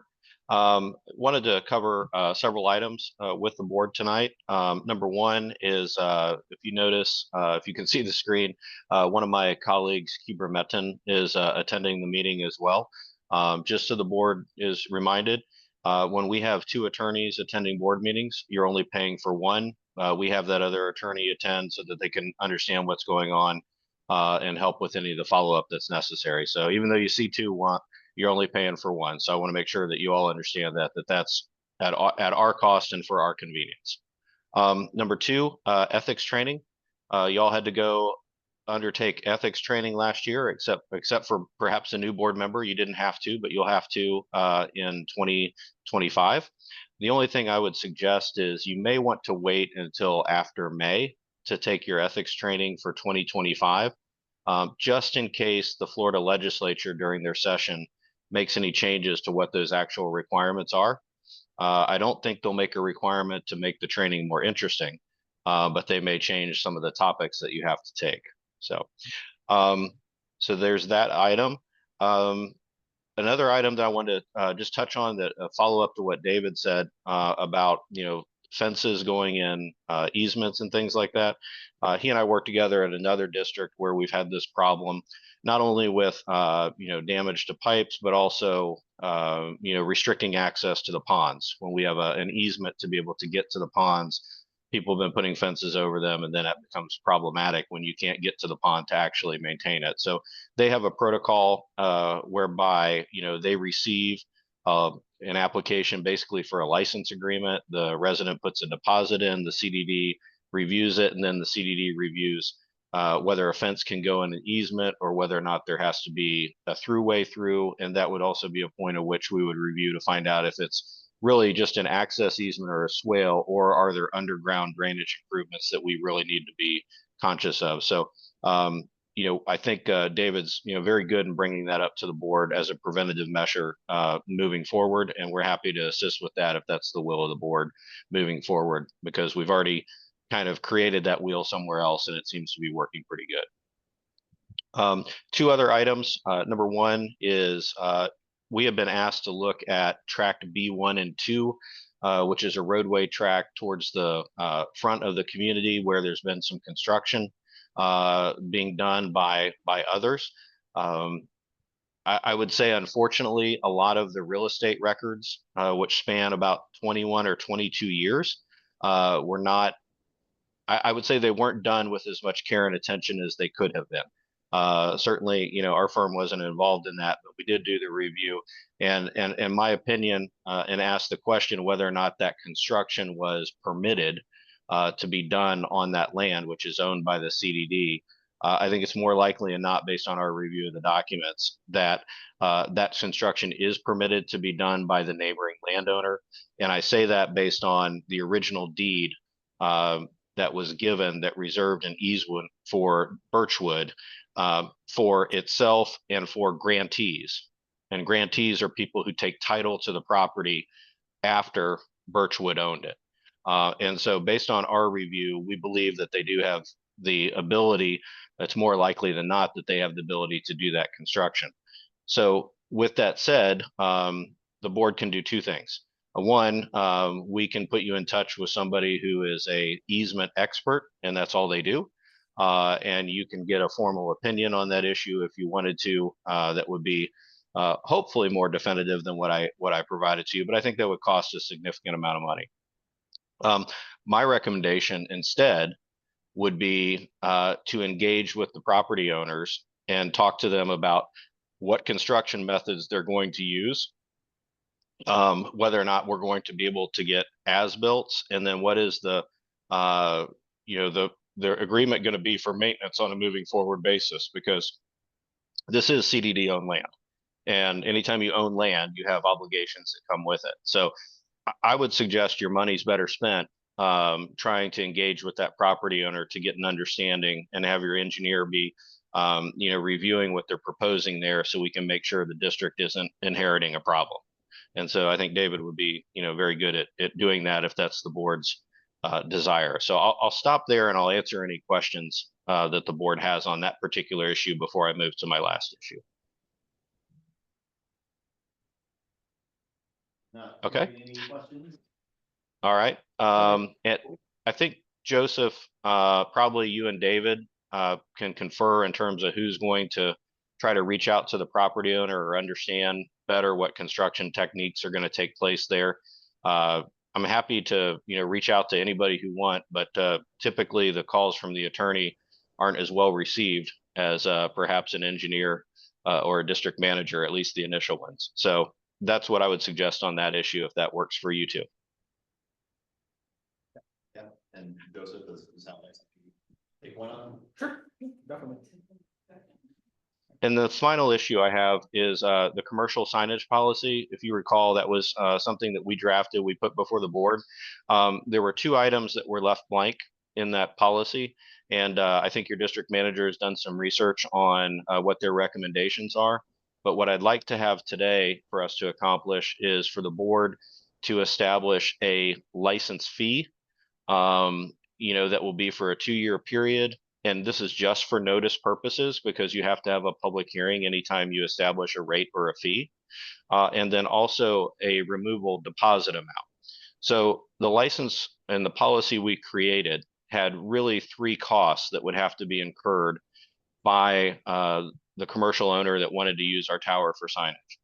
Number 1, they would have to pay for the installation and fabrication cost of the sign. That is an actual cost that they would pay. There's no markup by the district on that. Number 2, they would pay a district license fee, which essentially it would cover a 2-year period and would allow them to place the sign on the tower for that 2-year period. And that's really because there is an administrative cost of administering this program. That money would go to the district, and the district would be able to, just deposit that in their general fund. I would suggest that we rely on your district manager in terms of what his recommendation is, but then certainly the board makes the ultimate decision. And then finally, a removal deposit, which is just an amount we would collect from the commercial owner up front to ensure that when the license was over, that the sign was actually removed and that the district wasn't paying for the cost of removal. And if, and again, I think both of these would be fairly nominal amounts. And I would defer for what the recommendation is on a license fee and removal deposit for notice purposes only, so we can have a public hearing, and then the board could change that amount if they wanted to at that public hearing. So Joseph, I'm going to turn that issue over to you. So I contacted 2 companies. It was a little difficult to try and get like an actual dollar amount from them without them doing this work themselves. But just to get an idea, I pleaded with them. For the licensing fee, they mentioned that potentially we could charge $150. It's really all what the board would prefer. I think $150 is fair, and I, spoke to Michael about this, he agrees with me. And then, for the deposit fee, because of the fact that the signs in general, we have to remove them ourselves, are so high up there on the tower. We would generally, if they were in a place where they're reachable without having to get a lift, so a ladder or what have you, I believe $100 would be suffice, just to remove, just removing a sign and getting rid of it. Because of the fact that potentially we'll have to rent a lift each time to take it down, I think the deposit cost would just be ridiculous. So I think $100 for right now is okay. We can amend it, of course, Michael, right? We can amend it later. Yeah, we can amend it anytime. We just have to go through the same rate making hearing. The other thing that we could do, and Joseph, you kind of spurred a good thought, is we could establish a range of license fees. And so the license fee could be, let's say $100 to $500. We do that through rulemaking.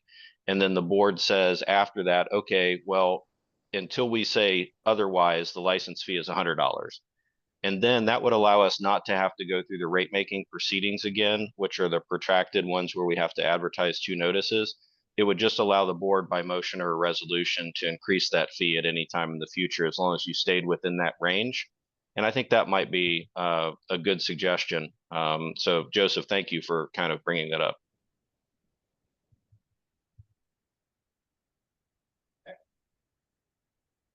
So perhaps we would be looking at a license fee of maybe $100 to $500. And a removal deposit of $100 to $500 as well.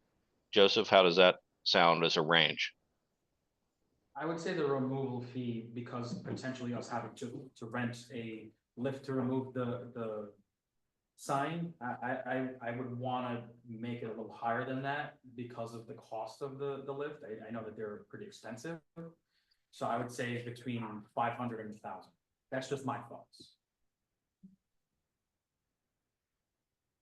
Yeah, I mean, I think it's, if we were to do this, setting aside everything else, we need to make sure that we're, not, losing public money on this, issue. So I think we definitely need to have any eventualities covered for, they walk away, go out of this, whatever, we're not stuck, footing the bill for that. Well, I apologize, but I don't remember. Did we definitively say we were gonna do? We said Allow it? we said we're gonna look into it. We didn't make. any yes Oh, or okay. final So we decision. haven't decided that we're gonna allow signs at all. We're just presenting what the information you requested. Yeah, Haven't yeah. put yet. Okay. Right. Okay. Well, why don't we see if, how many of us are in favor of putting signs up in the first place? Because someone might have changed their Well, mind. then we know what's involved now. There would be. Yeah.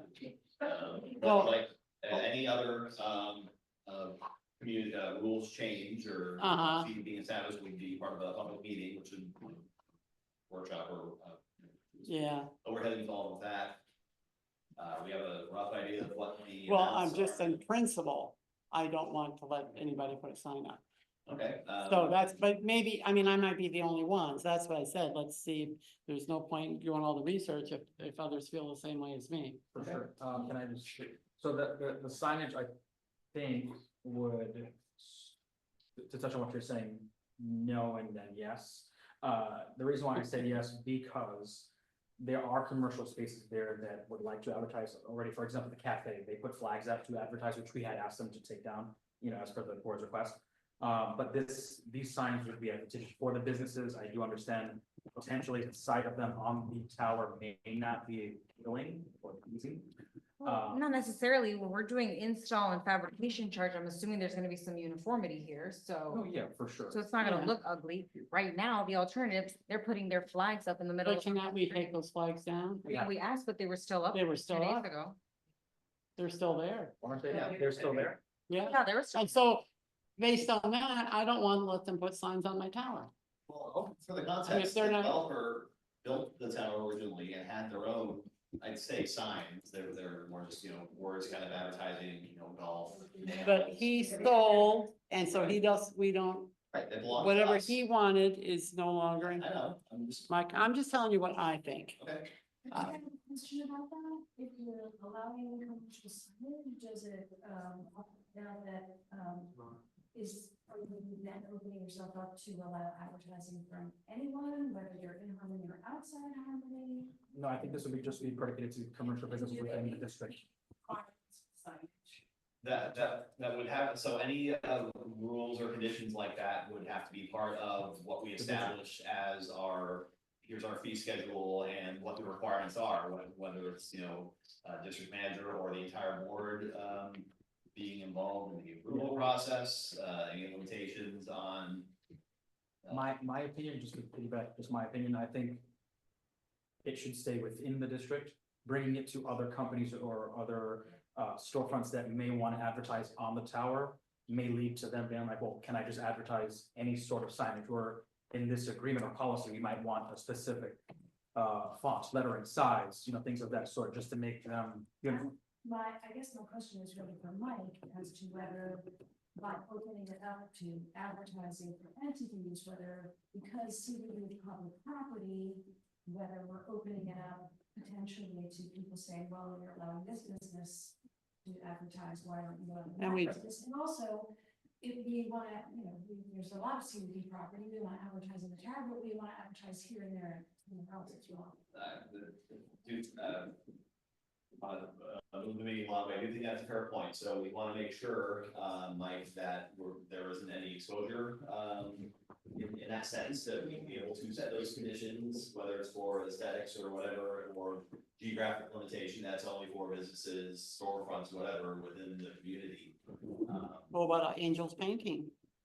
What about someone has a business? Well, I in their guess, home? the question, I think the easiest way to phrase it is probably, does there have to be a clear set of stipulations, regulations, whatever the case may be? Or can it be something where when a request comes in, it comes before the board for approval? It can be either. The board would be the one to decide that. If I recall, the original policy we wrote said that your district manager would administer it to make sure that things were uniform, the right size, of the right quality and things like that. But the board has not adopted that policy. And if the board wanted to have more input in that, you certainly could. And when we adopt that resolution in the future, if we do, the board can make that type of a change and take more control of that if that's what the board wants. And then just to answer the question that I think I heard from the audience is, we've tried to tailor this to be geared towards the benefit of the people who are actually contributing to O&M assessments and property owners or businesses within the community, because that is, assessments are something that ties, the property within the community to the use of the district's facilities. So certainly somebody can come in and try to argue with us and try to, get the right to advertise. I'll just use an amusement park on the sign, and we may have to defend that. So anytime you do something, there is some risk, but I think, our intent is to tie it to property owners that are responsible for assessments and kind of go from there. That makes sense. Yeah, that's perfect. All right. It took forever for us to get those signs down for years. It took down. I just want to make sure that we're going to get them down after a person puts them up and they're no longer there. So, and that sounds like that's the removal deposit, make sure that if they want to sign up there, then they have to be willing to, not just our fee, here's not to be paid for every couple of years, but you also have to pay us in advance to remove it, whether it's 2 years, 5 years, whatever from now, to make sure that we don't get stuck in that situation. So please, let's, last comment, yeah. In the PD, there's a whole section on signage. I'm assuming someone has looked at that. I know I have in the past, and that would definitely be a part of anything going forward. That yes, we're not starting from scratch. There's already county guidance on what signs in the community are supposed to be inclusive of. So, all right.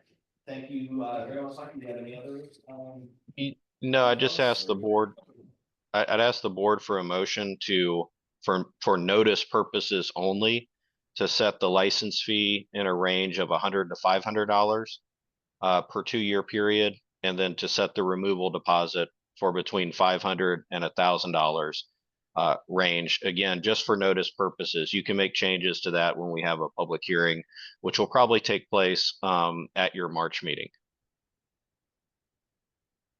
So are we, I'm okay with that. If we could change the number or specify the number at a later date, I'm okay with.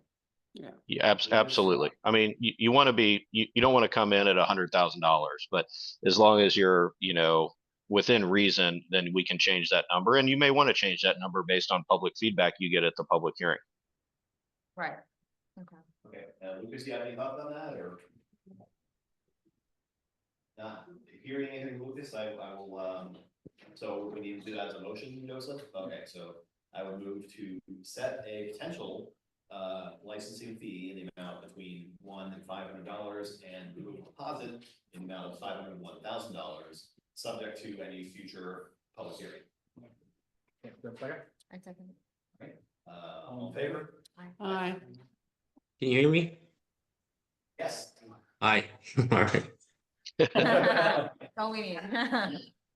All right, thank you so much for all your input, Mike, and answering questions. Next, we have Mr. Manager, Joseph. You have the Hello, floor. everyone. Okay, so the next meeting is scheduled for Thursday, February 27th, 2025 at 6 p.m. I just have a few things I'll be quick. Just to speak about the garden shed, we have, like, as David said, we did get the permit. I'm working with the company to come out here. It is a 3 to 4 week time frame for shipment. We are working on a date and where we can actually get this situated. That's that one. The sidewalk process we already spoke about with Raul, so we're good on that. The camera system we spoke about, the licensing issue, the commercial signage. Okay, I was supposed to have someone here. There was an email stating that someone will be here on behalf of the traffic county commission and the code enforcement. No one is here, obviously.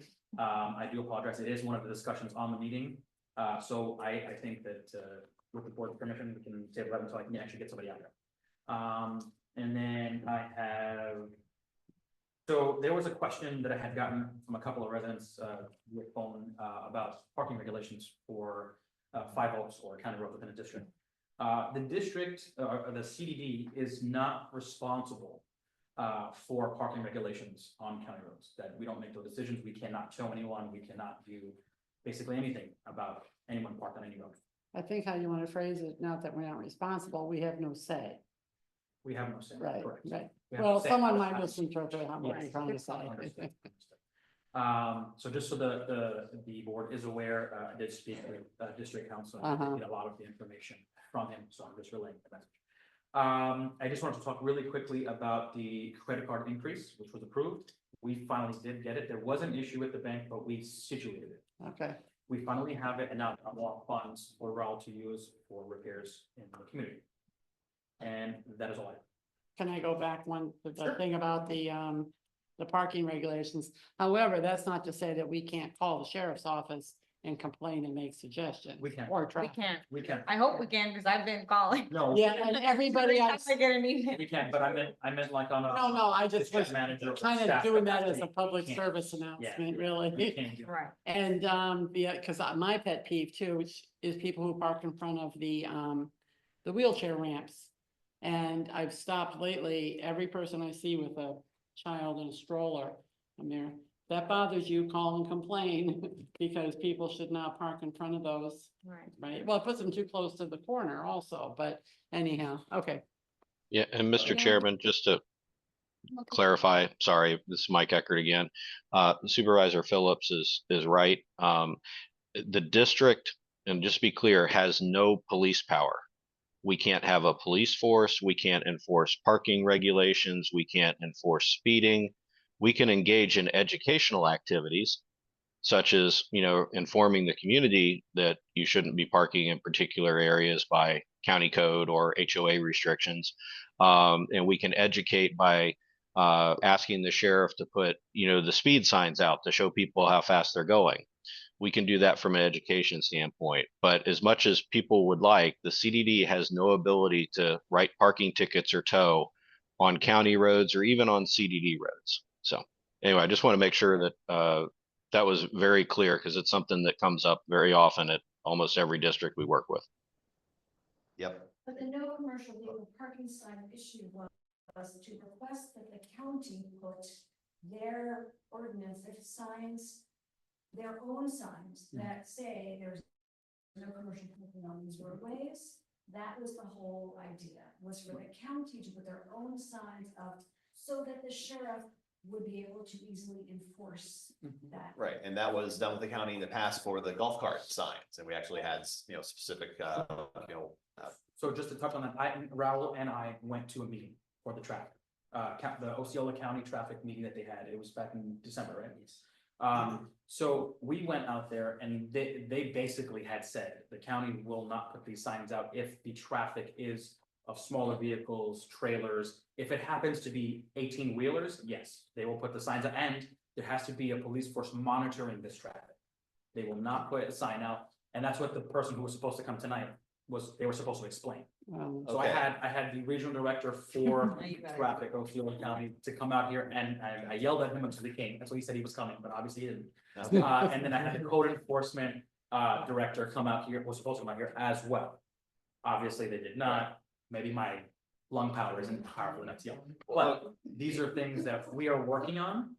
And I'm hoping that at the next meeting, they can answer any questions that anyone may have and can actually make a movement in the right direction for us. okay. All right, I appreciate all that. Well, can I say one more thing on that? Sorry. Yeah, Since we put up signs about parking by the tunnel, can't we put up our own signs?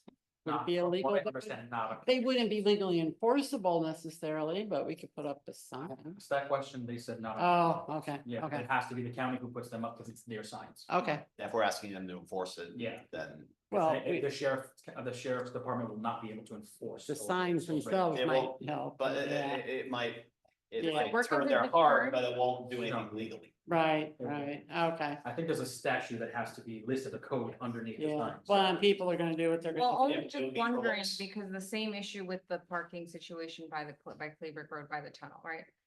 We can't enforce it. We have those signs up, no parking, but we can't enforce it, right? So could we, if it'll act as a deterrent, if we can prove that it'll act as a deterrent, can we just put a sign up even if it's not enforceable as a deterrent? Or in your experience, have you found that that doesn't even work as a deterrent? So yes and no, more toward no, only because once people get wind that it's not an enforceable deterrent, then they're like, it doesn't mean anything, we can just park there. It's the Now, ones, if there's they a- can tell the ones in front of Yeah. the tunnel, cause they're green, they know Right. they're not. They know they're legal. I mean, we could try and match it up, but I don't wanna go. Well, yeah, we don't wanna get like You know what I mean? copyright. I don't wanna do that. Gotta play by the rules. How about just the big guy sign, we're I'm all for Joe going out there with his BB gun, just shooting whoever wants to block anything. Like, I'm not taking the gun. All right, so, I have an air horn. next item is the discussion of meeting location. Brittany, I know you've seen it. I was able to look at it as well. Is any other board members have questions, thoughts, feedback, potentially moving our meeting location? Well, this is a sticky wicket. Well, my other concern, is, do they have a lease? Are they renting the space? I assume they're renting the space, they don't own it. And so do they have a lease? And how long is their lease for? Because if their lease is only good for another 4 months, what if the owner kicks? I'm pretty sure they have a 3-year lease, right? Oh, all right. Yeah, and the pastor who Brittany and I and Dan and I spoke to, didn't mention anything that would interrupt in that sense. I know what you mean, like, if we go in there as a sub renter of this space, could they get kicked out and then we lose our space? That's understandable. I don't think that's the case here. Well, no, I just meant, are we protected from that? But if they was, yeah, other than them getting mad at us, but that, It that is, could happen. from what I understand, it is a church. Yeah. It's a retail space, but it's used. If I for go in church with my purposes. BB gun, they're gonna kick us out. And just, that's funny, because I don't have a gun and I was never even pick up a BB gun, so that was a joke. but no. All right, Lucas, do you have any thoughts or questions or feedback? No, none here. Okay, None here. Can you hear me? No. yeah, sorry, we heard you, I didn't see the facility, so, I can take it if you want. And you can Well, for stop by voting probably tonight. anytime. We can vote and I can take. well, you guys can vote. If you want to see the. yeah, I mean, No, it's all right. Huh? I mean, Yeah, it's, it's in the, one of the. I know it's three or Cafe. four, so it doesn't matter. I mean, it's silly to drag it around, and I'm not opposed. No, I just No, but can't if, vote. did you like Yes. want to know what it looked like? No, I just was curious how big it Yeah, is, yeah. but from everything I've heard, it's plenty big, so. Yeah, it's plenty big. yeah, it's, if you were in there when it was a supermarket, I mean, it's. Yeah. Oh, they- is that the, oh, I Yeah. thought it was in that other one on the And- corner. No. Oh, They are offering complimentary coffee and I think refreshments, so. Yeah, they're gonna Yeah. have like little pastries, coffees. And another thing, I'm pretty sure you discussed with Dan. We don't have to implement it, but if we chose to, they do have an entire, like soundboard system, streaming, that- all of that That's set up. question. That would be, Right, yeah. that would be an additional cost, Right, but so I mean, just having the possibility Right. of someone able to do all this, I mean, I'm planning to continue, but that's something nice to have in the back pocket. absolutely. They have locked, actually 2 different locked areas that, you know, the stuff can just be stored in securely and to take absolutely nothing away from Carroll. This is a beautiful facility and everything. It's been very nice to have not the model and the cramped, you know, kitchen that we're trying to do the meetings out of. This place has been wonderful. Having it closer, I know, is a big deal for a lot of people. Winter, and I mean, especially how late some of these meetings go, even in the summer, sometimes it's, you know, pitch black out there, so there's the safely getting people in and out of their cars. I'm in favor of, relocating the, and re-advertising for future meetings to be held at the Harmony Square as we discussed. I'll make your motion. I'll second that motion. All right, all in favor? Hi. Aye. Motion passes. That was an aye. Lucas? I would like to abstain on this one if I could. Just because. Can you hear me? We hear you, Lucas? Aye. I said aye. Okay, so Yeah. motion passes, we will set up, Okay. So we're gonna get the proposal, like, will the next meeting there, or are we gonna do yeah, March? no, we'll do the next, if you want, we can wait till March and just do this. If there's time to advertise it, Yeah, then let's I get think it done so. for I February. thought you needed 30 days, Let me double which check. you do not have because it's 28. Yes, that's true. Because if we're going in. Well, no, February, well, no, because February, It's 4 weeks from tonight. Yeah. yeah, well, I can just find out, if we Yeah. can make it Yeah. happen, then great. if I'll not, we'll find do it. out, worst case scenario, I'll shoot everyone an email and we'll just plan accordingly. Perfect. And again, I'll say to, you know, Include me on that. Of course. yes, Ma'am. yes, Yeah. absolutely. And we're very appreciative of having the space available here. It's been a great improvement and. Yeah, but for sure. the- It just makes more sense to move it to back to. Next item, we already discussed the no commercial vehicle parking, signs. If anyone has any other thoughts on that. Consent agenda, we have the, consideration of minutes. Do we have any, oh, sorry, I'll move to approve the consent agenda. I'll second. Okay, and before we go, do we have any other comments that we would like to, add, feedback? I received feedback that there's maybe some, zip codes are, like, address, location typos maybe between the agenda versus the minutes. I will, forward that, but that was my only comment.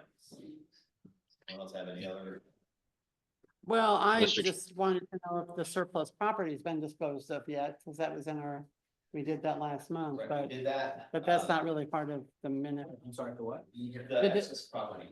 The access property? We had that excess property that we voted to dispose of, all the junk vehicles.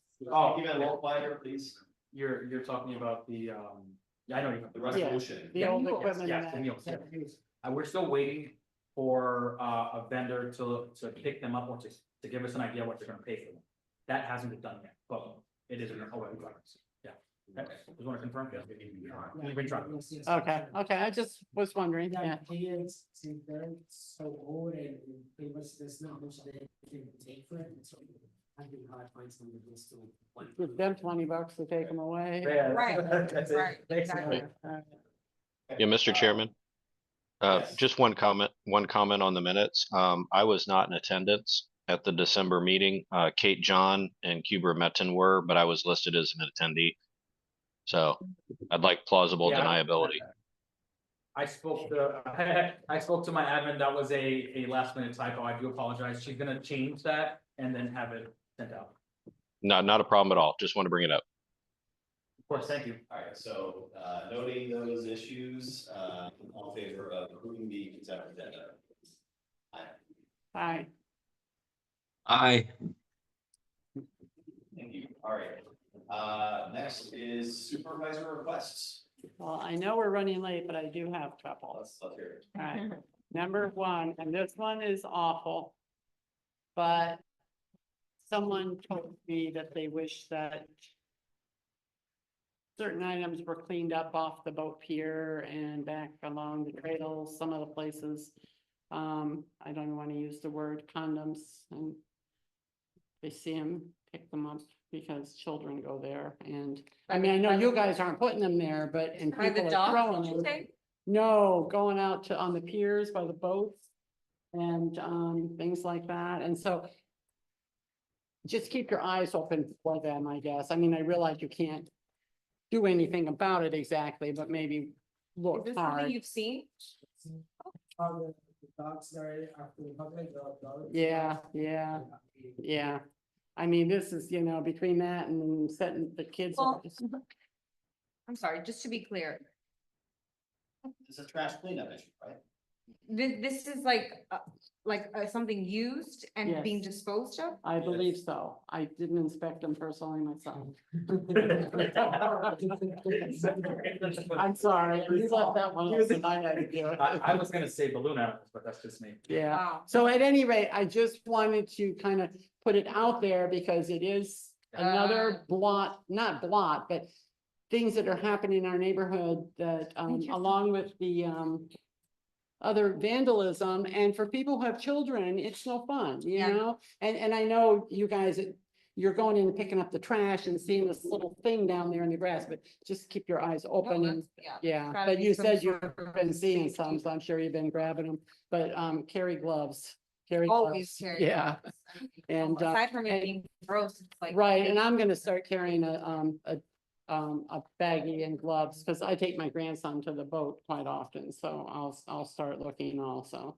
So, and then the other thing, I did the worst one first, okay, so, and the other one I wanted to ask about was, could we consider at some point putting in more basketball courts? I mean, we do a lot of other nice things for everyone, and there are so many people playing basketball, which just makes my heart sing to see kids out there doing that and having fun and that, and a lot of them are having to wait to play, and you have different sizes of people playing. There might be a group of grown men and a group of little boys, and, you know, they try to play together. They're all very nice, but it's nicer if you play with people your own size, you know? And if there was one more court, maybe more girls would go That's and a really play. sweet suggestion. Yeah, and so we have that, and I don't know what's involved in putting in a basketball court, but now that we didn't put the community maintenance building to the right of the driveway, and there's a concrete pad there. Yes, or I have no idea what all, this could cost $1 million, I have no frame of reference, but the volleyball court is an amenity that I think is probably really underused. Very much so, plus kids take sand from that. and Well, put it in the also bathroom. it's basically a giant kitty litter box, so nobody really goes in there. Oh, does it? No, well, it not only does it smell, if you just like just brush it, it's always got poop in there because the animals go in there. You have to, sorry to cut you off, but every week you have to go there and clean it. It's a litter box. Okay, can we still make motions now? Well, So is there, I mean, maybe you can give us some suggestions on if we wanted to implement another court, what those options would Or look like, two. as in where Or would two, go? or two. or two, obviously, you know, ballpark range cost, and also maybe if we could repurpose that space, what all that. would entail. And maybe the splash pad. Well, I mean- it's working. Oh, Okay, it wasn't when I was there yesterday. It Oh. wasn't on. At what time? I don't, Okay. No, No, it was- timer. it was That's- Sunday. No, what day was it? It was in the afternoon. Send us an email. Yeah, Take a so, picture. yeah, All right. let's make sure. I'll see that and raise you. We've had a lot of residents ask about the pickleball courts that the golf club had, and I guess maybe in the past was open for kids being able to use or something like that, and now everyone has to you know, pay for using their pickleball courts there. If we are talking about potentially wanting to add, you know, whether it's additional basketball courts that we're seeing get really good use and maybe need to be expanded, or the volleyball courts are under, pickleball should be part of the conversation as well. Yeah, and, The only thing is, how would that work though? If that's not ours, how do we maintain that? How do we keep decorum? no, he's saying to Well, put that- the that's- pickleball in where, Well, it's all. in this- yeah. Right, so that's all part of the conversation of, you know, we put a permanent, kettleball. We don't provide the ball sport, the residents are able to do that on their own, so. Understood. Yeah, I mean, yeah. a resident, proposed a mini golf course out there a couple years ago, so I there's did been a hear wide range of ideas for. Well, what that can be was done. down where the community, where we were talking about the community maintenance building with the mini golf course. I remember Well, that, yeah. This, I think that's the area where it makes the most sense. Oh, absolutely. And if we're gonna do something with it, let's just put in as many things as we can, because getting the land ready for the concrete or the, whatever you build those things out of is 90% of the battle. And then what we put on it, am I close, David? Maybe 70%. Well, it's, Yeah. yeah, it's a lot, we're not ready to start spending any money, Right. but, maybe, there's community interest in it, or at least board interest in seeing what it would involve. So, Yeah. I guess the direction would be to, maybe just get some ballpark information on, is that, obviously, we have to budget for it, everything, and figure out in advance Yeah, construction costs and everything, but. And then we'd have to figure out Positioning. how are we engaging the community? As in getting voices heard, feedback, what is it the residents want? And I think I asked this in my first meeting, but I didn't really get a clear answer. What is the, do we have like some sort of, I can't think of another word, but standard operating procedures as far as, keeping a running list of like requests, amenities, wish lists, sort of things that that residents or even board members have expressed interest in, that when we do have, in a case like this where we are going to allocate some time to talk about possibly expanding amenities, that we can go off of requests that come in, or Well- do we engage the neighborhood at all? Well, so, to answer that question, I don't know if there's anything formal, other than if it did get to the point where it was discussed by the board, then it would, should have been in the minutes and agenda for that meeting. Now, the mini golf that was, Proposed. within 4 years ago, I think that was on the board at the time, or definitely in the last, 6 or 7 years, but that's also, there's only so long that all those records are being kept and everything. well, we had talked one time about putting mailers on people's doors, on every door in the neighborhood. So I was just wondering if there is a No. protocol, if there's a procedure that we put in place. No. for That's, I think it's just on us as board members reaching out and, Engaging. But there is not a protocol. Okay, perfect. That's, Like an HOA thing, right? HOA, something like that. well, the HOA can City- email city- citizens, we can't, City Right. the Workshop. CDD. They do that once a year. They call them visioning workshop. The public shows up and they put a little pinball, a thing on the walls and people put their opinion and. yeah. and Love that idea. we have right now, a workshop for budget purposes every year. There's nothing to say we couldn't, schedule a workshop to solicit ideas for. Right, We have the right. property, we ended up, we're not using it for a maintenance facility. We've heard some people would like this to be done with it. Let's hear other ideas and, see what the long-term plan is for that property with as much community input We as could put possible. it in a little house and play cards. And- I've brought up a place to play cards every year. You'd see a lot more of this. I actually, I just have a quick question. The, what used to be the welcome center at the square Yes. was rented. And now it's apparently not, they're redoing the roof and some work in there. I believe that's privately owned, right? Yeah. Is there any way, like we were talking about possibly putting up a building and that was gonna cost like over $1 million. Is there any way to engage that property owner and discuss possibly the CDD acquiring that in some way? I know for sure, when, Fuse- Chris Fuse Ray was on the board, and I want to say at the time before that too, had, it's been looked at into that building, or whatever is going on with it, whether it's just a corner location or what, was exorbitantly expensive. Oh, okay. Far more than the maintenance facility where we balked at, I think it was 2.1 or whatever for that property being large and out of the way and everything, it was in excess of that.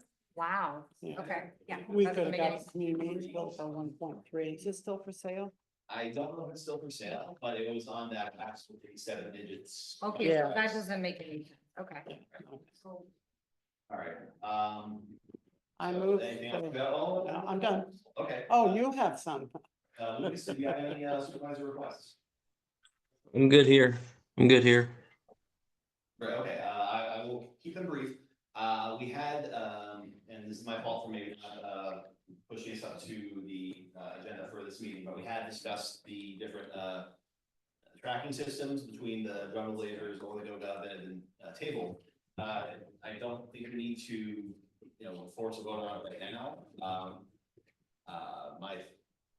I was maybe leaning more toward the jungle laser system being a less expensive option, but also, you know, there's history within the community and all that. Right. But at the same time, we've also, I think we're making, seeing, better results, I'll say, as in terms of feedback of, issues being, taken care of. Or maybe an email got dropped, but once it got picked up, it's fixed within 24 hours kind of thing, so. I would like to see that on the agenda for next month for, just to formally yea or nay, decide to Okay. do one of those. We may decide if we're just satisfied with how things are versus maybe giving residents a possibly more effective way of hearing issues, with us. Question for David, with the, and I didn't quite see it in the, proposal, how long is that ramp build supposed to take? I know it's supposed to be within 90 days for just the price being valid and everything. He'll want to get it out there in less time. Yeah, there's not a whole lot to do. Okay, well, so the thinking is there any chance it's the 3rd week in March or maybe would it? Spring break. Can't wait till, as I want to be as Oh, least yeah, disruptive as possible for the I'll school. talk to BJ, I'm sure. Yeah, I think it's March 16th to the 23rd, I think is. 15th or 23rd. That would be that a week. nice time to do it, but I'm Yeah, just trying to be mindful. yeah, that's good thinking. What else? But because, how many days would the project take? I think he's gonna be in and out in 3 or 4 days at most. I mean, he's gonna bust it up, form it up, pour the concrete, make sure nobody puts their initials in there and. Which, and again, if it's a school day and there's a lot of traffic through there, Yeah. that's definitely part of the consideration. Vinyl abuse and all that kind of stuff. And so, and this is, it was in the field services report, was there any issue with, there was a, trail that, exists completely on CDP property? Is there, it was in the field, report, it was, as we've seen, the vandalism and all that. Versus if there's an established, trail that is being maintained by volunteers, or is everyone okay with the distinction of that? 'Cause I said a map, Yeah, I know, but has it always been there, or are they reestablishing it from decades old? I mean, not decades old, I mean, I don't know, that map is from 6 or 7 years ago, and I mean, you've been able to go back there. It's. Yeah, the question is, I want to make sure that in terms of, making sure we're doing what we need to for, maintaining the conservation areas, that can include walking trails. Sorry, I just wanted to ask about that. Does that you're talking about the one we had discussed about that I said that was freshly cut? Yes, and retrail. Just wanna make sure. let me ask Catherine, that's not on my, let me ask Catherine. Okay. I went and signed it. Okay. Wasn't the trail pre-existing? Yes, and there are maps showing that the trail routing, yeah. So, okay, I just want to make sure everything's on the same page there because, I with the board's approval, since we did lose access to some other trails on the Harmony West property, I would see the board's interested in possibly having landscaping, a couple times a year. Once we're sure everything legally is okay with doing so, maintaining that, so we at least have a couple of trails through wetland areas that are within CBD property and able for us to maintain on our own. Yeah, I I don't think that's foresee- something residents would really enjoy. Would that be an addition or an amendment to your current contract for that? I can't imagine it being so big, it's worth the time to go to do that. It's wide, it's Can pretty we wide. see it? Sure, I can take you there if you want, or I can have Raul take you there. Yeah. I'm all in favor of having an additional trail. It leads- More the merrier. I think it's Yeah. Dark Sky, Right, sorry, Dan, It's behind Dark Sky. Dark yes. Sky, but it leads from the easement all the way to Buckley. Okay, all right, so Okay, so let's, By we'll his confer house. and wait for Yeah. David to give his consensus on what happens, and then I'll take it back there. Maybe, anyone? I'm sorry? Sure, sorry. Are we good, Joe? Yeah. Yeah. Okay, good. All right, move to adjourn? Okay. Oh, sorry, sorry. Possible interlocal agreement between, the Four-Star and the CBD to maintain Billy's Trail beyond the CBD boundaries, because it's a continuation of Billy's Trail. Yeah, I'm still working on that, and there's an issue with our legal counsel, it's also Harmony West, which is within their confines, so, I'm working on that. But that's a issue that involves possibly outside. What I have drawn. I'll move to adjourn. I'll second. Okay. All in favor? Aye. Meeting in the direction at 8:41 PM. Thank you, everybody. Thanks, everybody. 5:30 afternoon, that the splash pad was not on. But, yeah, but you were asking when it was, yeah. No, Cause I just remembered, I took a picture.